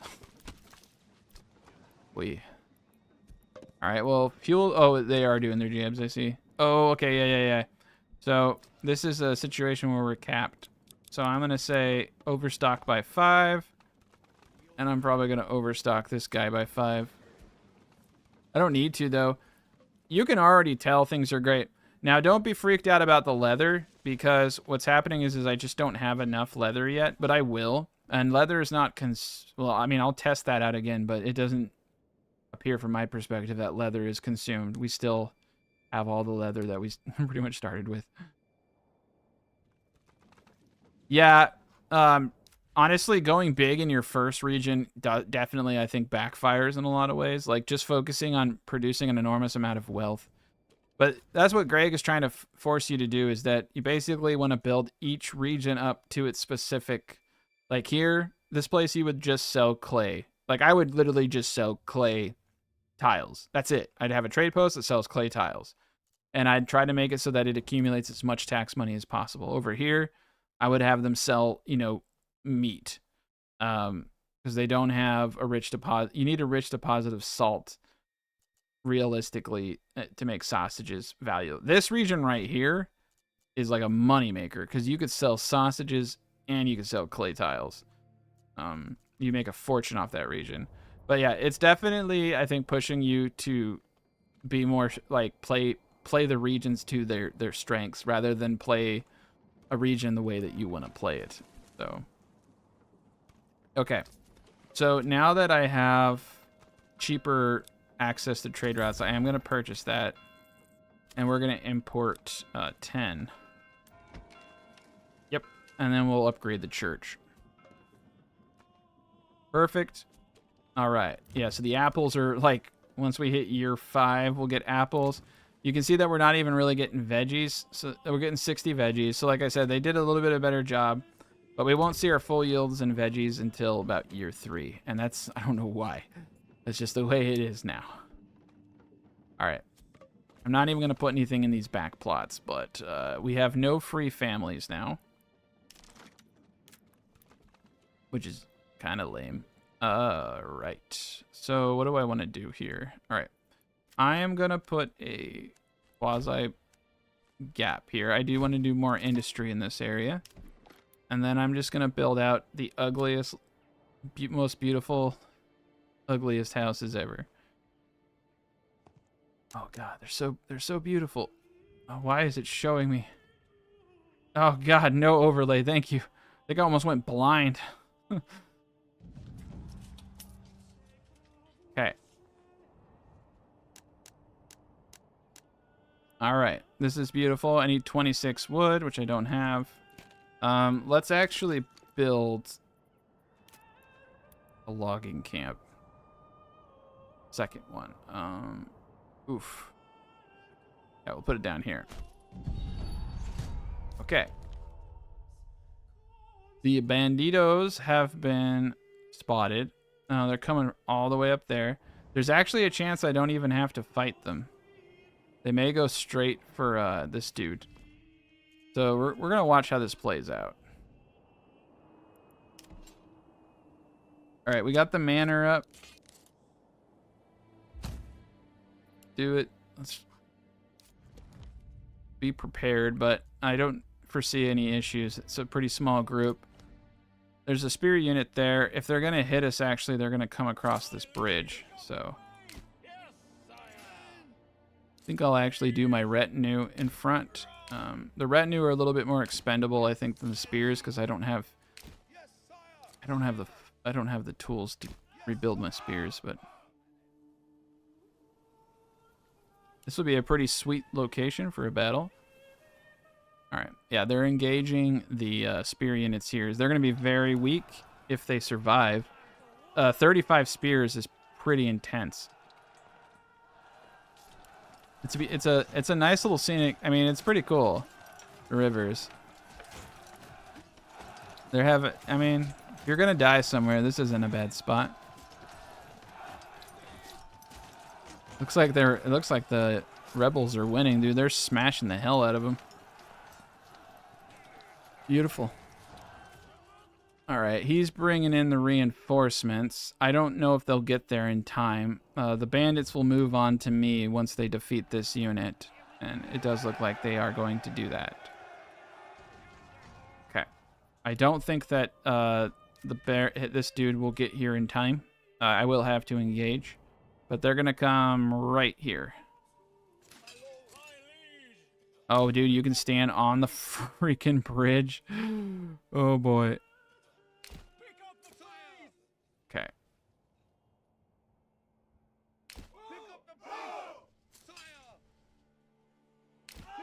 All right, yeah, this is gonna be a good. Probably back these guys up just a tad bit. All right. Stand guard if you guys can. All right, cool. Here they come. Right down the bridge. This is like, honestly, I feel like the Manor Lord gods are shining on me because everything has been pretty clean cut this playthrough. I'm not having too many issues. And while we're waiting, though, I do desperately need to get these houses started because we are not expanding our population. I'm not worried about the bandits. I'm worried about the Lord. I need to be able to fight the Lord. There we go. And currently, I probably could beat the Lord at the rate I'm going. So we're in okay shape. But yes, let's get this show on the road. Here they come. All right, yeah, we get the home territory bonus too on our bridge. I think I'm going to take a picture of this because this is beautiful. All right. Yeah. Right here. Right here. Sorry, I got to take a picture of this. That's probably going to be the thumbnail that I upgrade this to. Okay. Yeah, archers aren't going to do much. In fact, what I should do is get the archers shooting from the side. That way I can get more damage.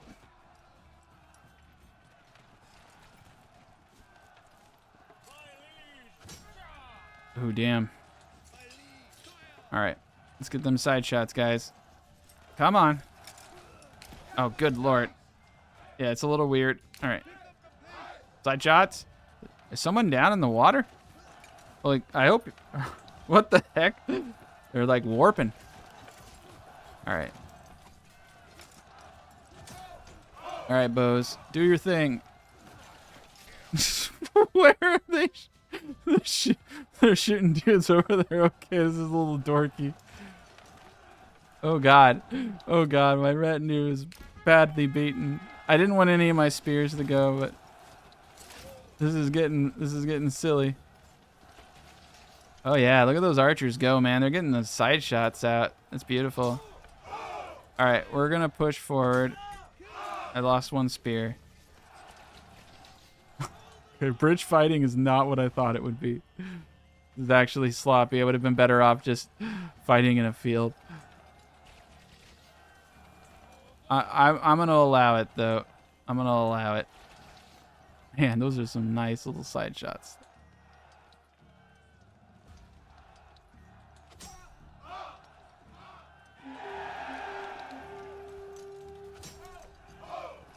Yeah, you're right. The Baron does not appear to be claiming territories as fast as they used to. That's nice. Lost 3 spear already. I don't like that. All right. Let's do a little trick. Let's pull back. Let's pull back and let's let them come out a little bit more.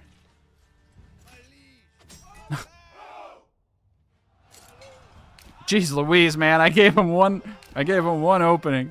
They freaking took it. They're a little smarter now, I guess, but not smart enough. Those jerks. There we go. They're dead now. Aww. Okay.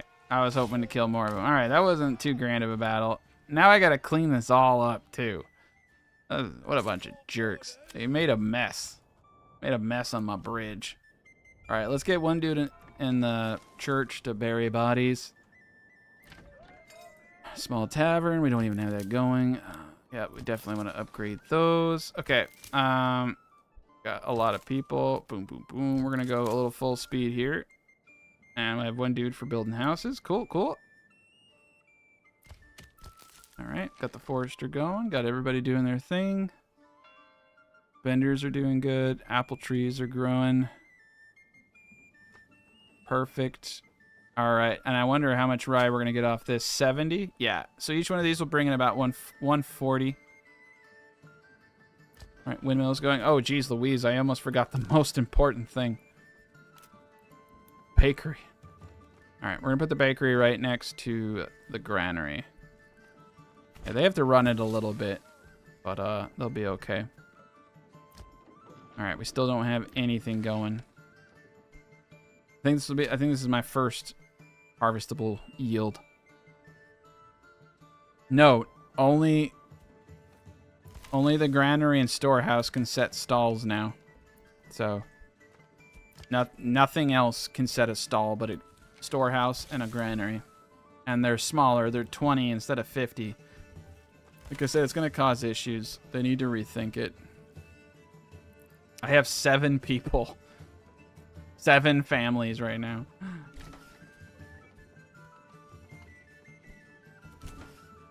Out of 28. So many families. Yeah, essentially single burgish plots are just... That's just it. The only advantage to a single burgish plot is eggs, but I don't think the disadvantage of single burgish plots... I don't think eggs are worth it. like, because then you have to have that many more individuals working in mart. So the cost is so severe now for single burger plots. Yeah, double berries dyes is a great trade for sure. All right, we got some apples. Wait, we had some apples. What's going on? Did they finally fix apples? It's Jesus. It's Jesus. 10 apples. All right, we have 100. Okay, yeah, we're in year 3, so veggies are gonna start actually coming in at a good rate. So between veggies and berries, we have a good food supply. With bread and then apples coming in, we have our 4 foods. So yeah, we don't even need eggs anymore. And because you can dial this stuff in, it's actually really good. I'm probably never gonna use a single burgers plot ever again, like ever, until they increase the food stall cap, because that's just silly. Yeah, you effectively have the amount of food stall workers you need by using double versus single. Like, I guess that's what he wants. He wants more family. Greg is a family man. He wants more people working together, I guess. All right, we have 4 more living spaces available.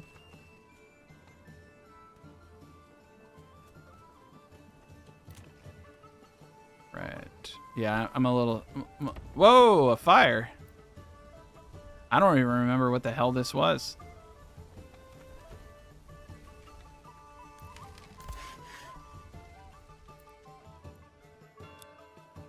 Oh, it's a clay furnace. Okay. Yeah, thanks for reminding me. I'm glad that thing burnt to the ground, because I had totally spaced. I know I started importing all of them.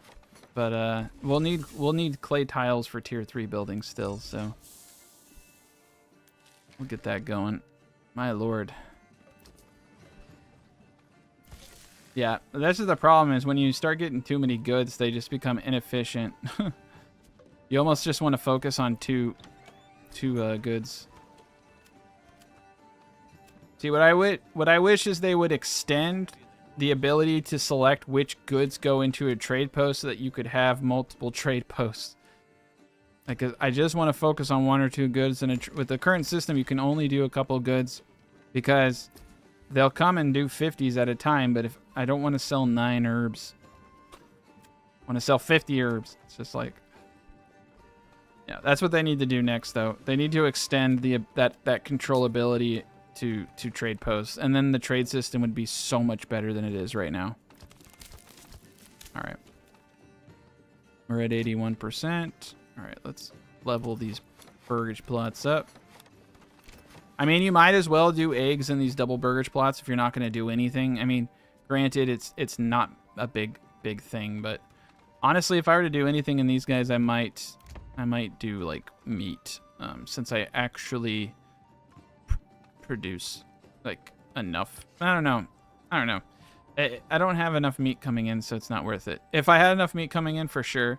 I guess eggs make sense to an extent because they reduce the consumption of other stuff. Oh, dude, I totally spaced on getting extra living spaces here. There we go. What's the point of doing double burgers plots if you don't build a second house? Okay. We're in good shape. Jeez Louise. I forgot all about you out here, sir. I'm sorry. Okay. Yeah, we got our manor. All right. 15 food, 11 months wood. All right. But so let's kind of, all right, now that we've got the stuff going, let's recap. So it is really cool that you can specialize a district, but this limitation of how much can be stored, it does present an issue, because if I want to really maximize my good stalls, I am going to want to sell firewood and leather and clothing products in the, like, since they are now their own individual, like the same stalls, I would logically want to combine them. But it is nice having them separate at the same time. And it is nice being able to say, hey, overstock these stalls. Because as you can see, we're hitting pretty close to 100%. Clothing. The reason we're doing poorly in clothing right now is simply because we just haven't caught up with how many people are moving in fast, and we're making more and more clothing. So I would actually say that for this place, the overstock feature is really nice because you can pre-prep all that clothing. But yeah, would I separate? Would I mean, would I have like one market stall for apples and veggies, right? I would have to have it dialed in. I mean, dialed into exactly how many burgage plots I was going to have. Because each market supplies 20 burgage. Basically 20, yeah. Each market stall is going to supply 20 plots, right? So I need to produce and store enough food for 20 plots.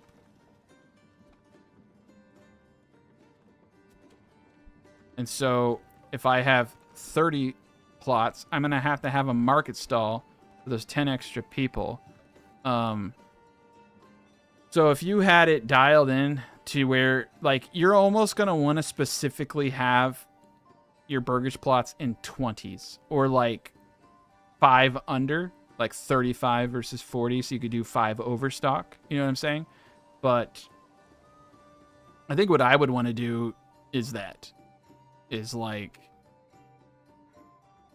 you're probably going to have a build cities with like 40 burgage plots. Like, you're not going to want 42 or 43 because then you're going to have another market stall in order. Yeah, I mean, it's kind of shit the way they did this. You're going to have, like, this basically means that you're going to need to dial in. You're going to need to know exactly how many burgage plots that you want to have. And because you see up here, we have 23. We have 24 constructed. And that's a terrible number. Because I have 2 stalls for clothing and firewood, which is fine for 40 plots. But I need, per food type I'm trying to make available, I need 1 stall per. So if I'm doing 3, I need 3 stalls per 20 burgage plots for food. I have 3 right now, and I'm gonna need 1 more if I want to hit 100% because I have 23. So it's gonna be really tricky to separate food stalls. I think what you're gonna want to do is now, like I said, it may be advantageous. I still think the plot I have is gonna work, but I'm wondering if what you're going to want to do is have them close together so that, because you'll probably just want, well, you know what? You're actually only going to need 1 of these per town. So they still will work perfectly. The way that you're going to make it work is going to be by only building 40 burgage plots, like double burgage plots. 40 double burgage plots will get you 4 families and 40. So that's 160 families. And that's 480 people. So I think 480 pop plus, you know, the manor. And I don't know if that will actually throw you off as far as consumption going. It might. It might. So I'll have to play around with that one. All right, let's tax and let's tithe. Let's not tithe, let's just tax. Want to get some money coming in. It's really, yeah, it's definitely going to make, yeah, that's funny. Sorry, I thought this patch was going to make the game less micromanaging, and this just made it more micromanaging for the issue that I just explained. You're going to have a massive inefficiency if you don't dial in how many burgers plots you want, because you're going to have all these excess markets. It's probably not a big deal though, because look how many free workers I have. Like, how big of a deal really is it for me to have 3 more market stall workers when, you know, I'm so dialed in, and especially because some of this stuff is seasonal. I'm just gonna leave 2 people there.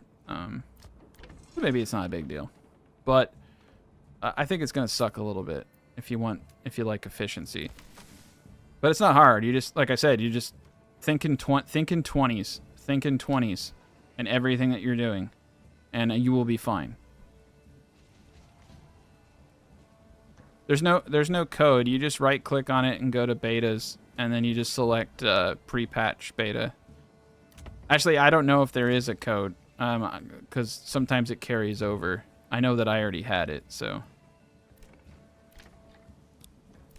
But the code, if there is a code, it should be like the first link in the community discussion on Steam.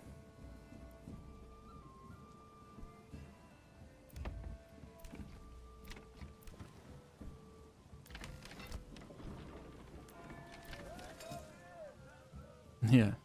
All right, let's upgrade. I just want to upgrade the tavern. I want to see what the tier 2 tavern looks like because it's a cool building. And all right. And then let's see if we can build. I really wish that they would work on some of this stuff next. I think what they need to do is pop up the marketplace to like 25. That would make a huge dent in some of the issues I'm seeing. 30 would be ideal. But yeah, just essentially whatever they do, come and look at the food stall because that's going to determine your efficiency with the new system.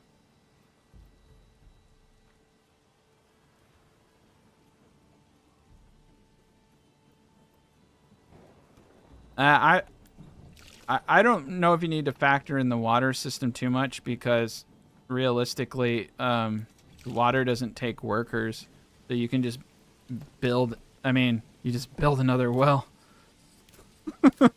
It doesn't matter. It's not a factor in my equation. You need water, you just build another well. What's gonna be hard is ale production, man. Yeah. That's gonna be interesting. They're definitely making it so that in order to have a big city, you have to be even more micromanaging than before. So that's going to be the discouragement, I think, for a lot of individuals to build large cities is simply just all the crap that you have to go through. But small cities are easy. I mean, I have 8 extra workers. Not really a big deal. And to be fair, like when I hit my 1,000 pop cities, I typically have like 70 families sitting around doing nothing. So, all right, it's not that bad, I guess. Yeah, the tier 2 tavern looks pretty dope. I want a tier 2 forager. It looks like I need another granary. Yeah, look how much they have stored at this place. Probably just gonna need a straight up another granary. Another, okay. Okay, we're at 100%. We're still catching up with production. One thing I will do is like do a goat extension or two.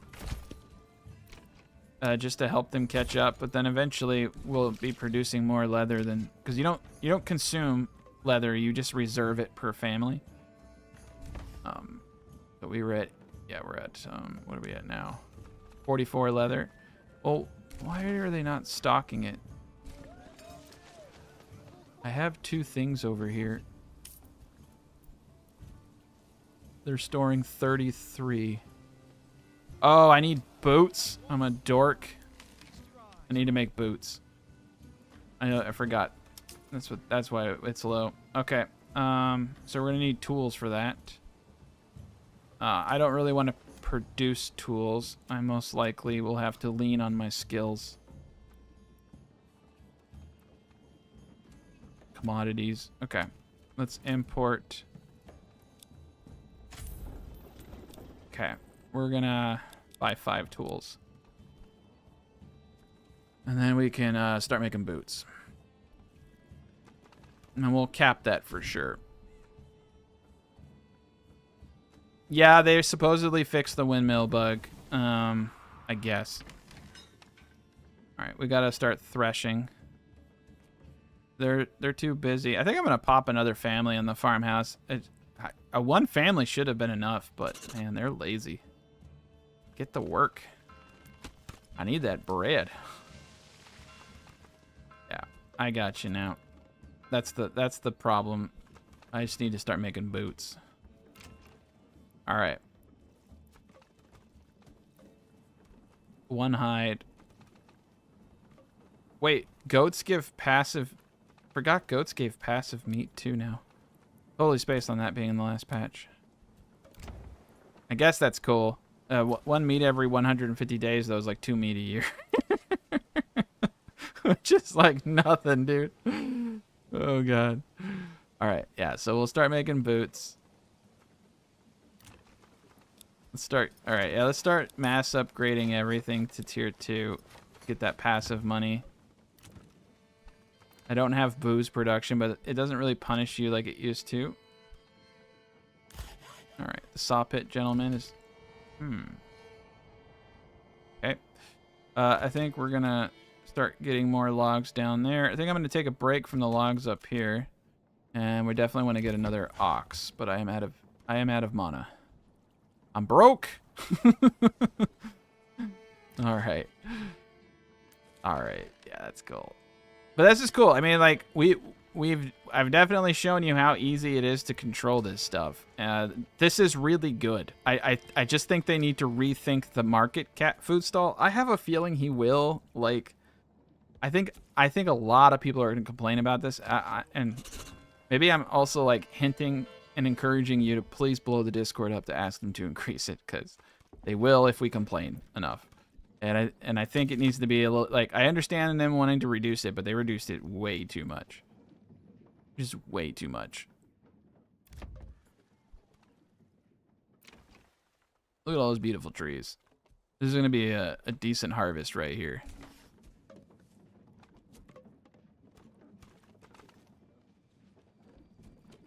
Yeah, I could sell bows. Bows would be a good one to sell. But I like my bows. My bows like me. Alright. See what the higher... It looks like they fixed the higher mercenaries too. Like, he's not buying them all out.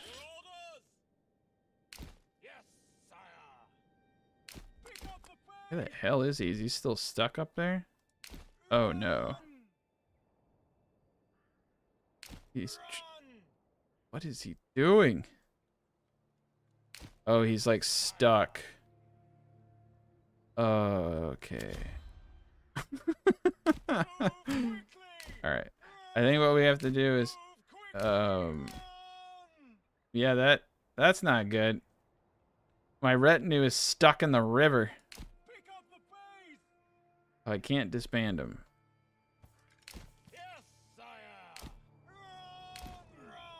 Oh no. All right. Well, that's, you know, that's, what is that? Is that a down tree? Okay. That's just part of beta testing right there. Our retinue is on permanent vacation. Yeah, you need a level 2 for boots. Yep. All right. We got our boots right there. But you also need 1 tool now, so it puts it puts a bit of weight onto getting barter and deals too, because it's kind of nice just being able to purchase things. All right, we remade the clay furnace. The clay furnace is going. Firewood is amazing. Bread, we're making bread. We did it. The bread is being produced. Beautiful. All right. I'm happy with this. Happy-ish.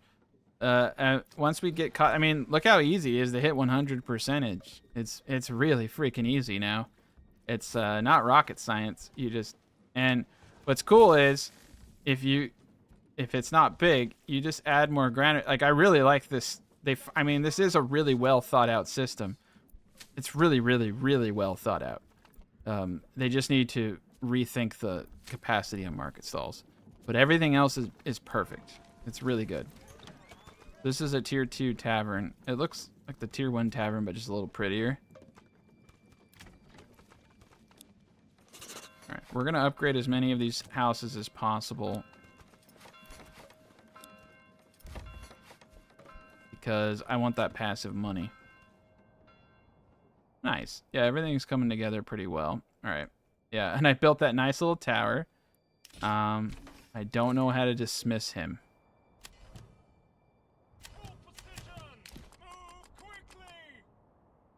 The only thing I can do is have him die. So if I can get him to die, then I can redo him. Yeah. He's basically Aquaman. He's useless. he's, he's just... If we're fighting on this specific area of the river, he will come out of the depths to cheer us on and maybe fight anybody who's willing to get close enough to him.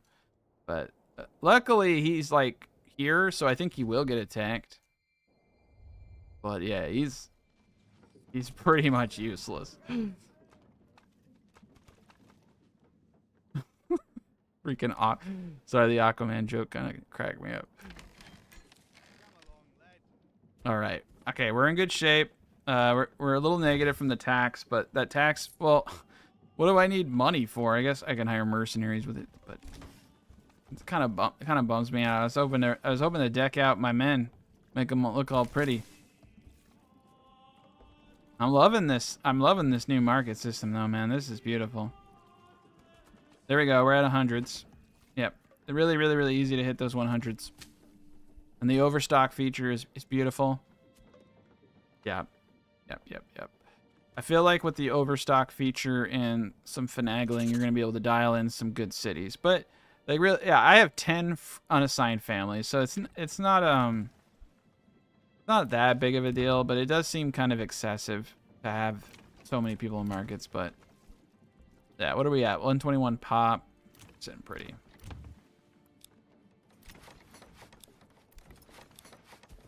We just need to work on getting our booze production. But we're going to need a rockin' economy for that. And we're going to need a lot.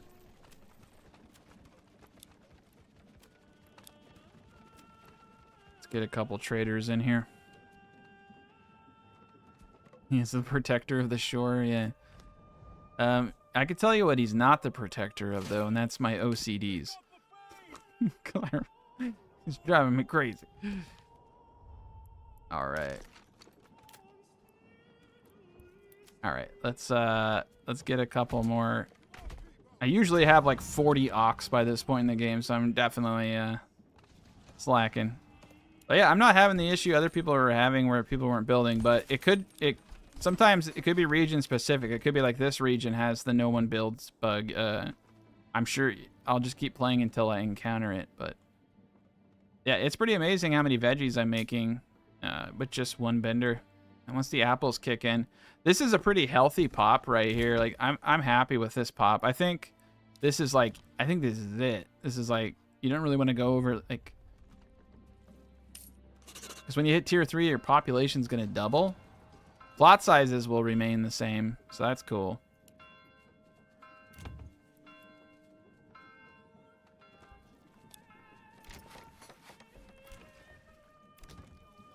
Yeah, if you want to, yeah, it's going to be pretty hard to do max, like high pop cities without having a lot of marketplaces. But I mean, in some of my builds, I had like 20 people in the granary. I don't know if that's that different from what this would be, but maybe it's fine.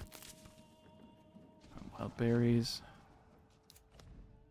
Oh, he's coming over here. Do you think he wants? I don't know if he wants to cuddle. I don't think he wants to cuddle. There's one more region, 2 more regions left. So I better start getting more men. So at this point, it kind of sucks because yeah, iron. I mean, it is nice to have iron because you can make spears. So okay, burgers plot level 2. We're gonna need a joiner shop. All right, cobbler. The production limit we're gonna have is gonna be 40, which is way more than we need.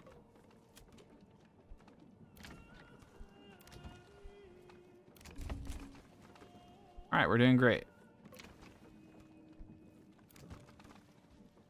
All right, and we're gonna produce large shields, and we just need probably about 40 of those. And I really want to get a blacksmith up for spear production, and then we can just import the iron. Yeah, he's on the move. He's going for that bandit camp. I could go for it, but I'm good now. I only do that like early game. I mean, I definitely should, but it's just kind of, I get kind of bored chasing those things.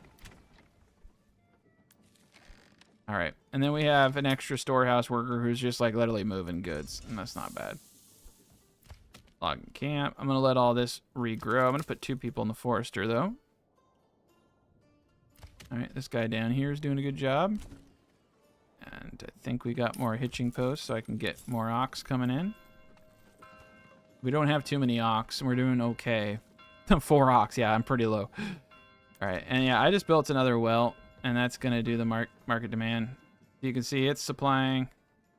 We have water supply for everything. So water supply, it's a neat little feature they added, but it's really, really stupid to the regards of how easy it is.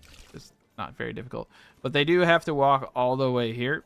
So yeah, you might want to plan, if for efficiency's sake, you might want to plan your residentials around that stuff. But just another little thing to think about when you're placing everything. I do like the market system, though. I do think this is really cool. All right. And yeah, once we get all the shoes in, we'll have 100% clothing. Beautiful. We're in the high 70s. We have no more room for anybody to come. We have 24 burgers plots. Like I said, we want to, I think, 40 burgers plots is a lot of burgers plots. So I don't think it'd be too difficult. I think your biggest problem is going to be the same problem we've always had. Alcohol. Because it's ale. It's an entertainment supply, but why does it have to be ale? Like, why, like, I don't have a problem with that, but, like, let us make cider, like, let us make beer, like, other types of, like, let us use other stuff. Like, let me make freaking vodka or something from potatoes. Like, let me just do something. Yeah, stone is a good trade, and we have a lot of that, too. But the problem with the trade house is, like I said, is if they would allow us to set it up where we control the good per trade house, it'd be a lot easier. But you can really only effectively trade a few trade items with the way everything's set up. Well, they really increased the storage. Maybe not. Maybe you can actually do a lot more now. I don't remember if the storage was ever that high before. That's pretty darn high. We're going to pop another dude in there. I'm going to just preemptively put another person into each one of these. Like I said, it's really easy to cheese 100% now because you can just simply, it's really cool. This is a really good system. I'm pretty happy with what they've done here. I think they've made a really good step in the game's playability. It's a very easy to understand system. And it makes all of my guides kind of redundant on that subject, so that kind of sucks, but I think it's good for the game. All right, we've got 4 families. We'll get a bunch of berries. All right, yeah, everything's great. So we've done it. The game works. I am not really seeing any issues. Even the thing I complained about is potentially not really that big of a deal. So really, really cool. I think we need bread and apples. Once we hit year 5, probably year 6, because I don't think I built the apples till the 2nd year, we'll have all the food we need. So the big kicker, out of everything we've seen here, the real kicker is, what about booze? Booze is going to be it. I think booze is going to be the one thing that they need to think about. So we can get a malt house, and I can come over to trade.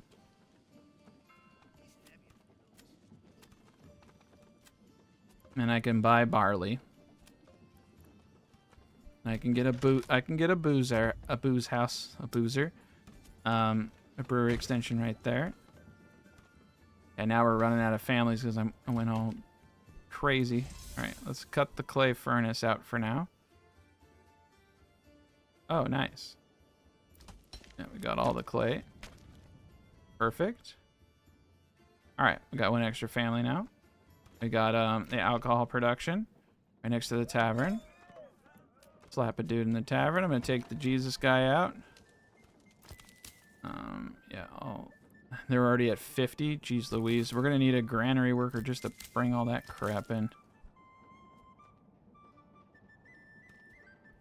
No, this beta patch is probably, I wouldn't count on it being in the next couple weeks.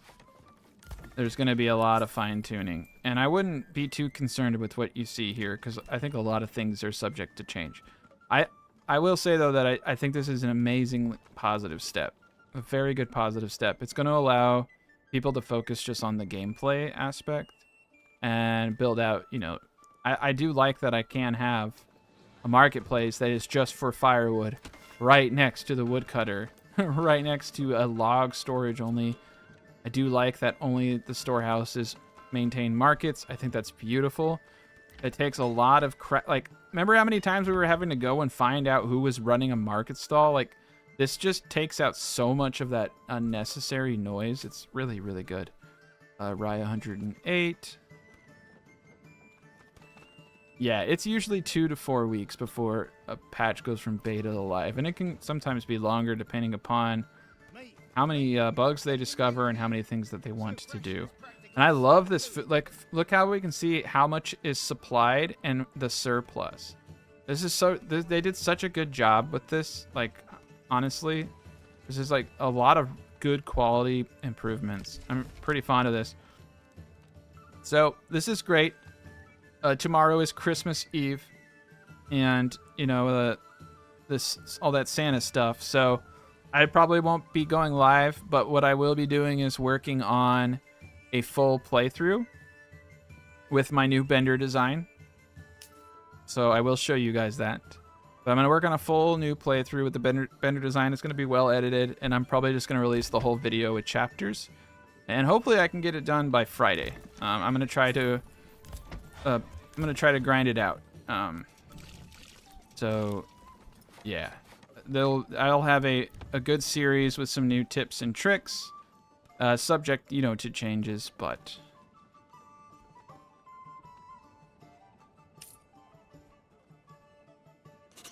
I am the wrong person to ask if you should buy this game, because I'm biased. Only you can prevent forest fires. I mean, only you can decide if you want to buy this game.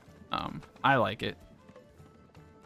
And money means different things to different people. To me, 20, 30 bucks isn't a big deal, but at one point in my life, it definitely was a big deal. So, if 20 to 30 bucks doesn't mean much to you, I would highly recommend you buy this game, because you'll definitely get a lot of playthrough out of it.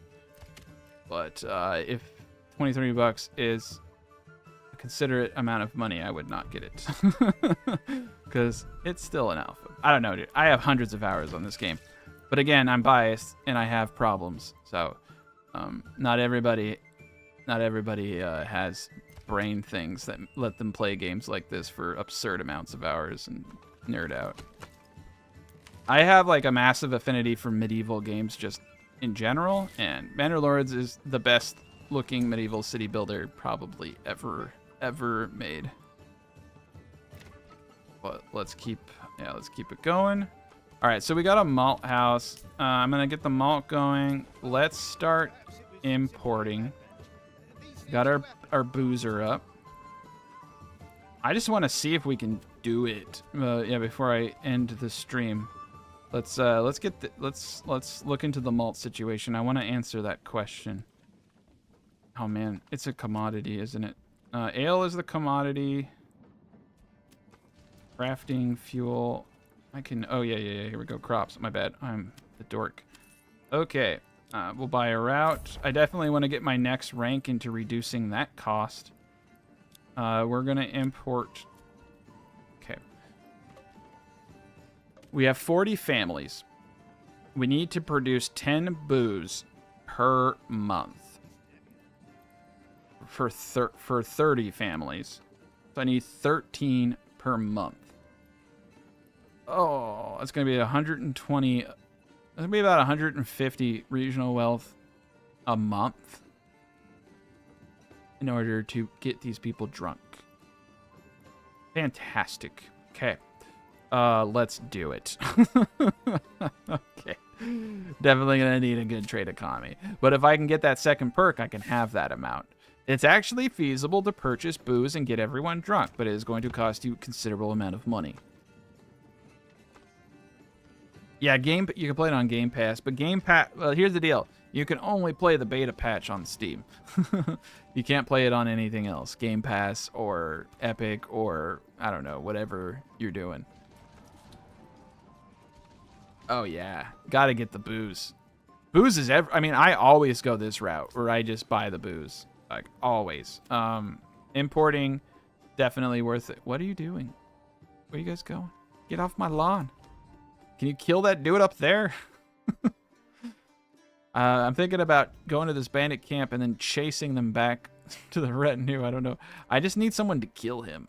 We're gonna get attacked by the Lord, but I got enough archers. Well, if you've seen any of my other videos, you know that you can actually beat the game.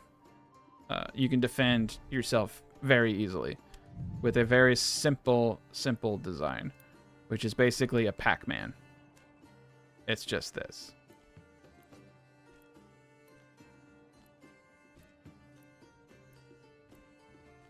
Like that.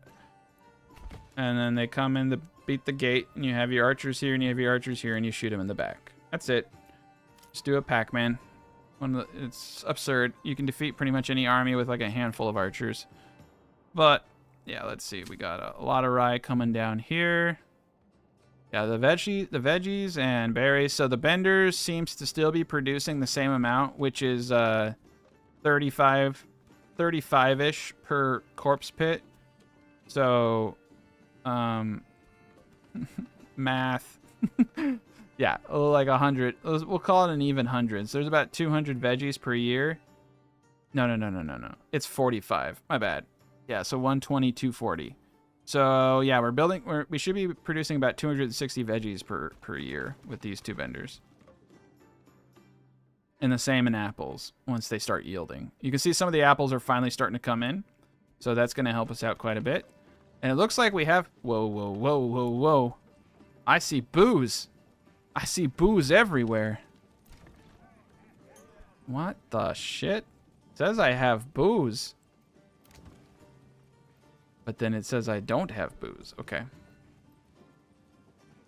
Or is it listing the requirement? Okay. That's interesting. I think the booze should be red. But it's not showing as red. Okay. All right. Well, once I get some booze in here, I'm going to max this out. Let's get everybody we can in there. All right. We just bought some booze. There's 143. I'm going to put 2 people in the tavern. Actually, that doesn't make any difference. We have a massive booze family right here. We got 2 families making alcohol for us. And we can set production limits. That's great. The malt house has not gotten the barley yet. I'm going to pop that up. Nope. I need more families. Okay. I need more people. I just need a couple more people. There we go. 2 more families. Let's pop over here. Pop these individuals out to start building more houses. Yeah, but it's interesting the way they do stuff. You're right. Yeah, booze is ready for tier 3. But we need booze in order to go to tier 3. All right, windmill's going. We got a lot of rye. Rye is OP, like I said. We have a very small amount of people involved in producing a lot of bread. Bread is like, you got to do bread. Bread is one of the easiest things in this game. Holy cow. That's level 2. Okay. I almost freaked out. Do I got booze? I just want to make some booze. All right. One day. All right. Where are they storing my booze? Is it because I don't have a granary with a free worker? All right. So malt would be stored there. Rye would be stored there. Okay. All right. So the barley is being stored here. There we go. I think I saw someone come down here. Oh my God. It's a miracle. We have booze being produced. I wonder if they fixed it.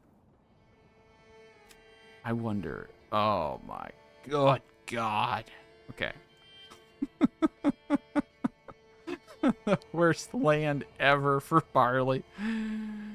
Okay. I mean, honestly, anything you can do to, you know, decrease your cost is going to be smart. But it's going to produce like 30 bar. That's not enough. It's so not enough. That's like a month or two worth of booze for like multiple families investing. Okay. If I were to do one of these as barley, come on, tell me what it would be. I will have to. All right, we're gonna demolish that for now. It's not gonna happen. I'm really curious, but if I keep this close enough to where this family is, all I want to do is just proc the barley and just see how much I can get off that one field. I'm just going to increase the family by 1. That way I don't have to create a whole new enterprise. But yeah, let's see if I can produce any quantity of barley.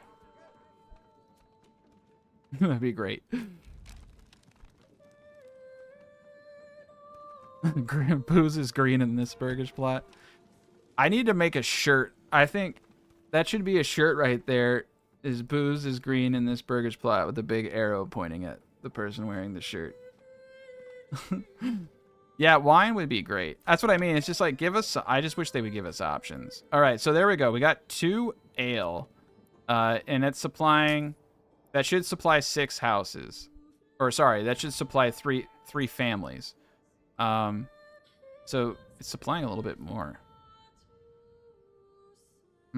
These are dual families. Yeah, there's 2. There's 2. It's supposed to supply 3 families per. So there's 1, 2, 3, 4, 5, 6, 7, 8. That's about right. That's about right. It's a little wrong. Yeah, it's a little wrong. Okay, no, we had 3. Okay. Oh no, it's saying we have 19 current surplus, but I'm only showing 3 alcohol. Okay. So where is the booze? It's okay, yeah, we have 30. What the shit? How did I make so much hooch?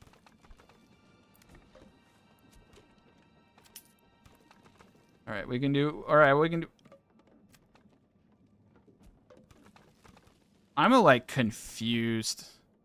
Did they double the amount of alcohol being produced? That's a lot of hooch. And how long does it actually last now?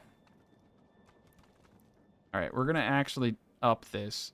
He's a little far from the granary it's being stored. And we're going to overstock by 5, 10.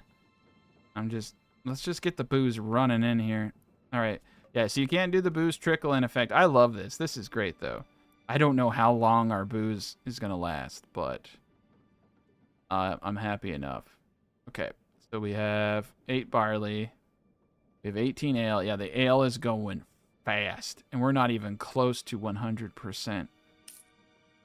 I don't know how we're going to maintain this amount of alcoholism.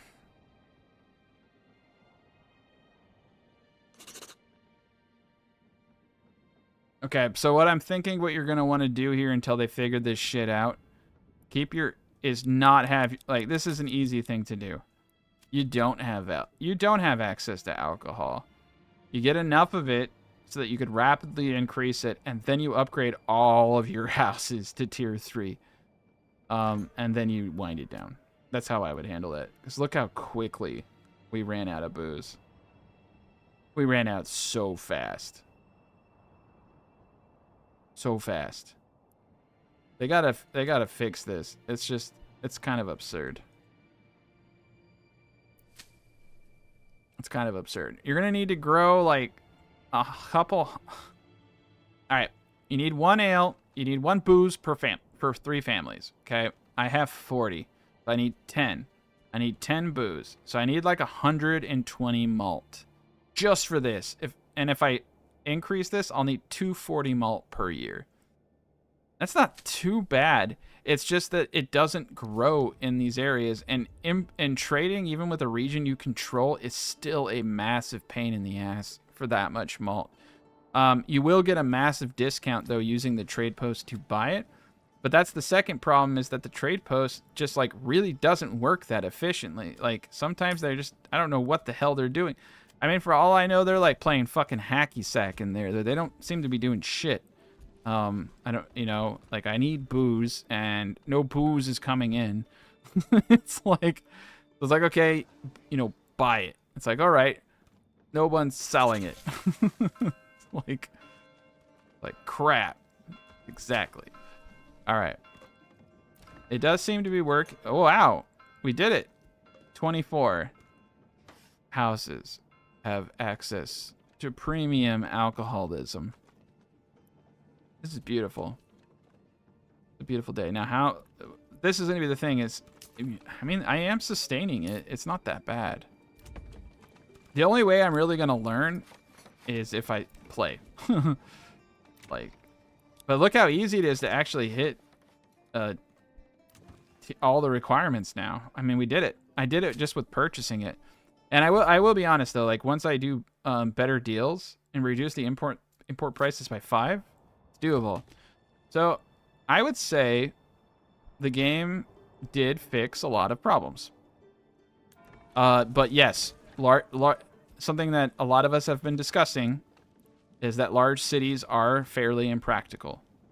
They're just the larger your city gets, the more impractical it's going to become.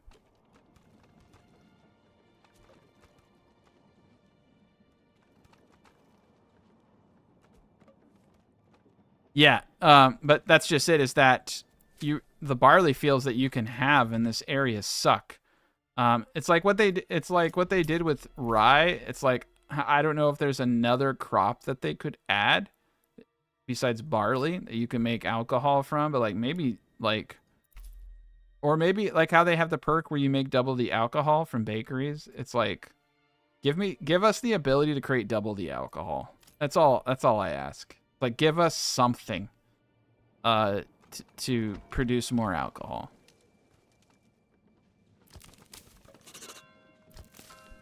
It's a small ask. Yeah, we didn't get our berry guys in, so we're low on berries. But yeah, food's gonna hurt this year. I got sidetracked. But we got more families coming in. It's beautiful. But yes, my new design, I can tell you right off the bat, my new design is gonna work. Enemy units have been spotted. Shit. Alright. Well, let's see if I can die.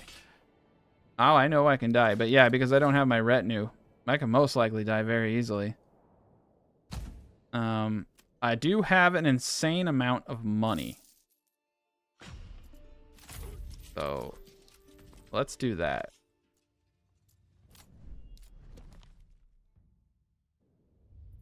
I am a very rich, sweaty, old-looking man.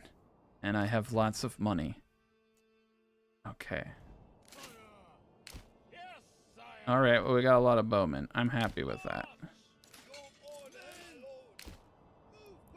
I have more money. I guess I could just buy more. I didn't realize I'd bought more archers. It's like, maybe having a bajillion. Oh my god, more archers. Okay. I don't think these guys are going to get here in time. That's just it. You never know where the hell they're coming from. Okay. But we'll send in the reinforcements. All right. So we're going to take up. Oh, this is a pretty cool looking map. This is a Nino map. Okay. We're going to take up arms over here. All right. So we can use this fence. We can use the benders as a shield because they get all weird. And then we just got to make sure they don't burn anything down. They like to burn stuff. Ooh, that is a lot of guys. What the heck? Aquaman is free. He's free. Oh my god, finally. I believe in Aquaman now. He's come to save us all. Thank God. Now we're going to spend all that extra money on you, Aquaman. You're a beautiful person. There we go. All right. Thank God. I didn't need to buy all those mercenaries after all. There we are. Oh, this is a bad spot. I want to get the hill advantage, but The hill advantage is actually right back here. Okay. All right. New plan. We're gonna get everyone here. I just need to lead them to me. Got 2 archers there. Okay, perfect. Oh, I don't know if Aquaman's gonna get here in time though. Oh, yep, they got the pitchforks. Alright, we just need to get their attention. Come on. He's so slow. And they're all going to be out of stamina by the time anything gets here. So that's not good. But that's the way it is sometimes. Alright, I got their attention. We'll bring them in. Yeah, Aquaman he definitely showed up, man. I said all those jokes about him. Like how he can't swim. You know, to be honest though, I don't know if you've ever seen Aquaman, but he really has trouble swimming. Like you'd think, like, I don't know, he kind of swims like in a masculine way, whereas I think like the real Aquaman would swim in a feminine way, like with a little bit more finesse. But I think he actually does kind of suck at swimming. Oh shit, they are coming. 2-prong. We're gonna have to fight two battles here. 2 of them broke off to come at Aquaman in the back. Oh crap! They changed their mind. Okay. All right, we can do this.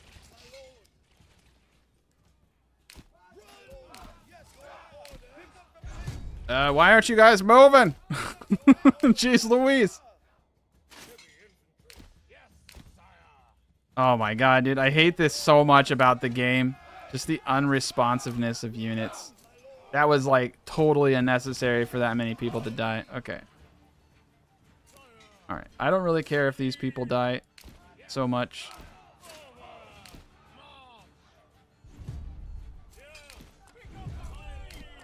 Alright. We're doing great over here. We got a nice little thing going on. I'm going to get some flank shots in.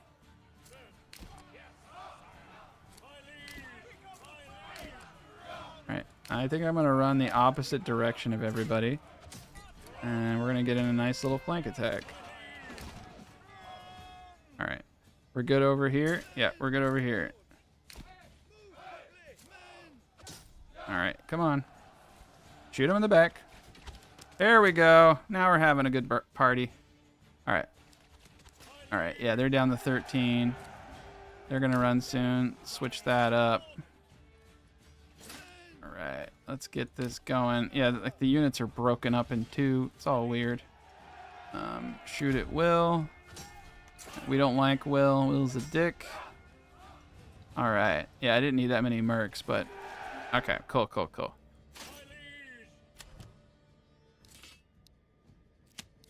Do I have any, we see any bandit camps? Are out and about? While I have these dudes? I always like to do bandit camps if I can. I don't see any bandit camps.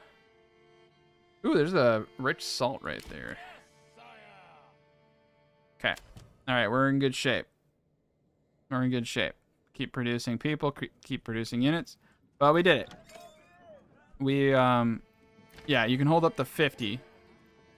We were able to get 100%. And we still have money in the bank, though we did have 1,000.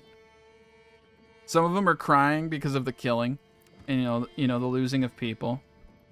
But, you know, it's just the way it is. Yeah, it'd be kind of cool if they did have tier 3 only things that you could build in Burger's Plot. Maybe that'll come at some point. All right, I think that's going to wrap it up for the stream. Thank you guys for watching. I'm going to start on a full series now using everything we learned, and I'm going to show you guys my new regional bender. Now that I know that it's possible, I'll show you guys how to do the new design. It's relatively easy.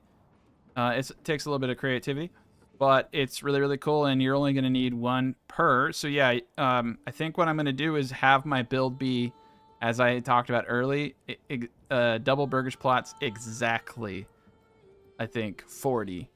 I think, actually, I kind of take that back. I think if you really wanted to dial it in, you would, I mean, you do 35, because then you can have 2 market stalls with an overstock of 5 for that 40. And like you would never go under 100, but I'm already never going under 100 just because of the proximity. And the every one of these dudes is only moving firewood. He's not moving anything else. It's just really dialed in. What's kind of pissing me off though is I don't need that many people for the marketplace over here for the leather and boots. They never move anything. They move it once and it sits there because they don't consume it. So I have to have them there to maintain that balance and that benefit. But like they're not doing anything.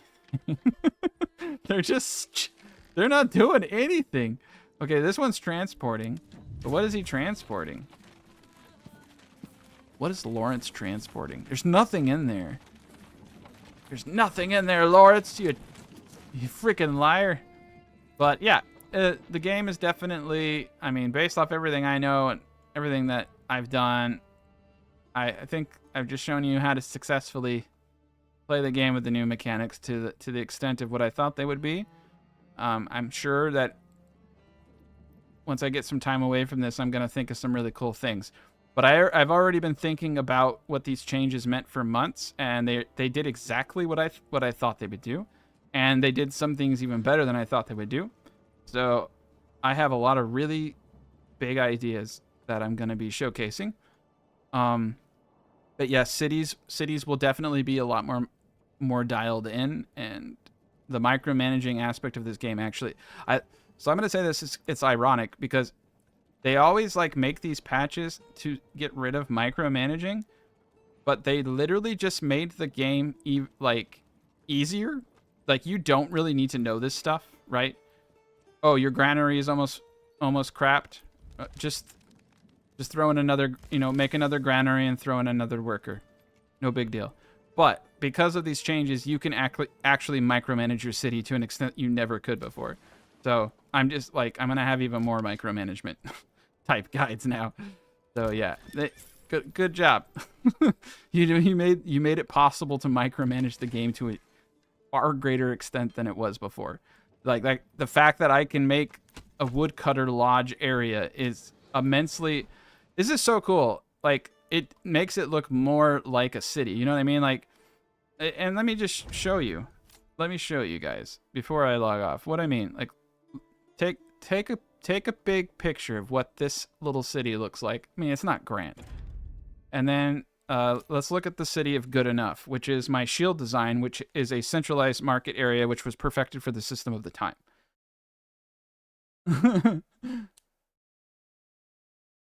The patch isn't officially out, but it is in beta testing on Steam. If you have the Steam version, you can elect into it. So in this, the current patch, this city would be an absolute nightmare now, because of all the chicken coops. But this is, the shield design with benders and farming and all that.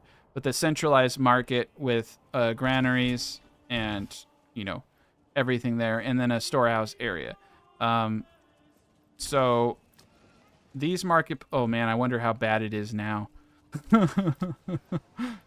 Oh, I'm doing a good job, apparently. 42% and 5% of clothing. Yeah. Okay, yeah, so you need an absurd amount more markets. It's actually, it's breaking the game down. But yeah, with this one, I had Booze Town. So this is Booze Town. And this is just the town that produces booze. Immense amounts of barley. So I've been trading apples for booze. This is one of the easiest ways to make the tavern system work. But I'm also purchasing barley. But this is a massive city. I mean, what are we... And this isn't a big... What happened? There's... Oh, man. Oh, that's Booze Town that has 200... Yeah, sometimes it holds the... Yeah.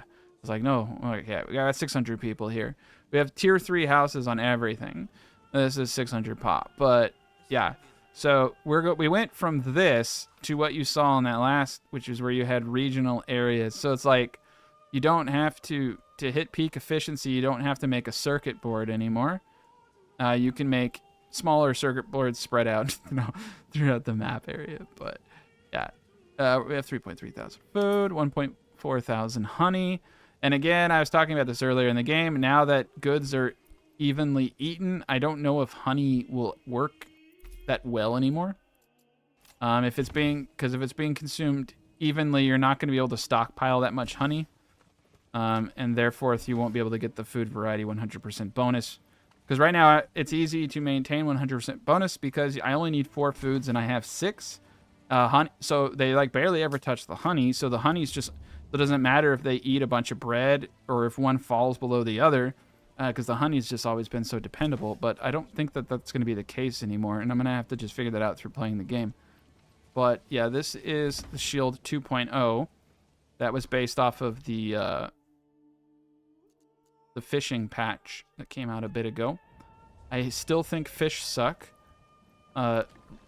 Honestly, I really don't like the fish, but especially because they have a really high spoilage rate.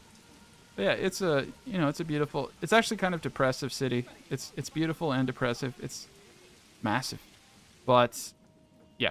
So now instead of having a full design for a city, you're gonna have concepts of regional industrial areas. And like I said, the new and improved Bender is basically optimized plots, and in the center of it is a granary and a market for that one specific good it makes. However, I have found out a design that creates... Oh, I'll show you. You'll love it. I've made a really, really good design for it. But, yep. Thank you guys for watching. That will be the conclusion of this. I'm pretty excited about this patch. Even with the thing that I was I think is exceptionally kind of silly, which is storage, simply because it encourages double burgage plot, like it favors a certain playstyle over another, and I think that is not the intent, but it will be the result of doing that. So I think they could navigate that by booting that up to 30. I think booting these up to 30 would achieve what they wanted, which is, not having, because they were 50 before, and I get it. They didn't want, they wanted more market stalls and stuff, but yeah, you can see the storehouse, like, I really like this interface though too. This is really cool, and I love that we can control everything. They did a great job. These are some pretty phenomenal changes. To go from where we were to this, I mean, this is a really, really sleek system. So I can see why it took so long now for them to come up with this. I guess what I read is they had 3 different systems and they decided that this was the best one. So they probably incorporated things that they liked about each system and refined it into, the best system possible. Yeah, you're saying this is the Soviet Union before the Soviet Union. That's exactly what I was thinking. I was like, this is like kind of like, yeah, it's just like, yeah. Except they don't have vodka. No, I'm not having any issues with construction. I am not having any experience with worker lag. I'm not having any issues whatsoever. But let me preface this by saying, I've been in this situation before where I thought people were exaggerating issues, and then I had it happen to me. And what I'm getting at is that you don't know where a bug comes from. They're literally like, look for a commonality. Like, what region are you starting in, right? Because this is a new map. So it could be like, literally, it could just be a specific region is bugging out like building queues. And so I happen to have placed myself in a region that did not have that issue. Or it could be anything. It could be that you placed a building on a spot that was bugged out, and then that building is the top priority to be built, but it can't be built. And so it's just causing this, like, infinite loop of non-buildables. So yeah, I'm personally not having issues. If you are having issues, my advice to you would be to re-roll the map completely and see if it persists. If you're re-rolling the map and it's consistent and consistent and consistent, I would recommend you completely uninstall the game and reinstall it.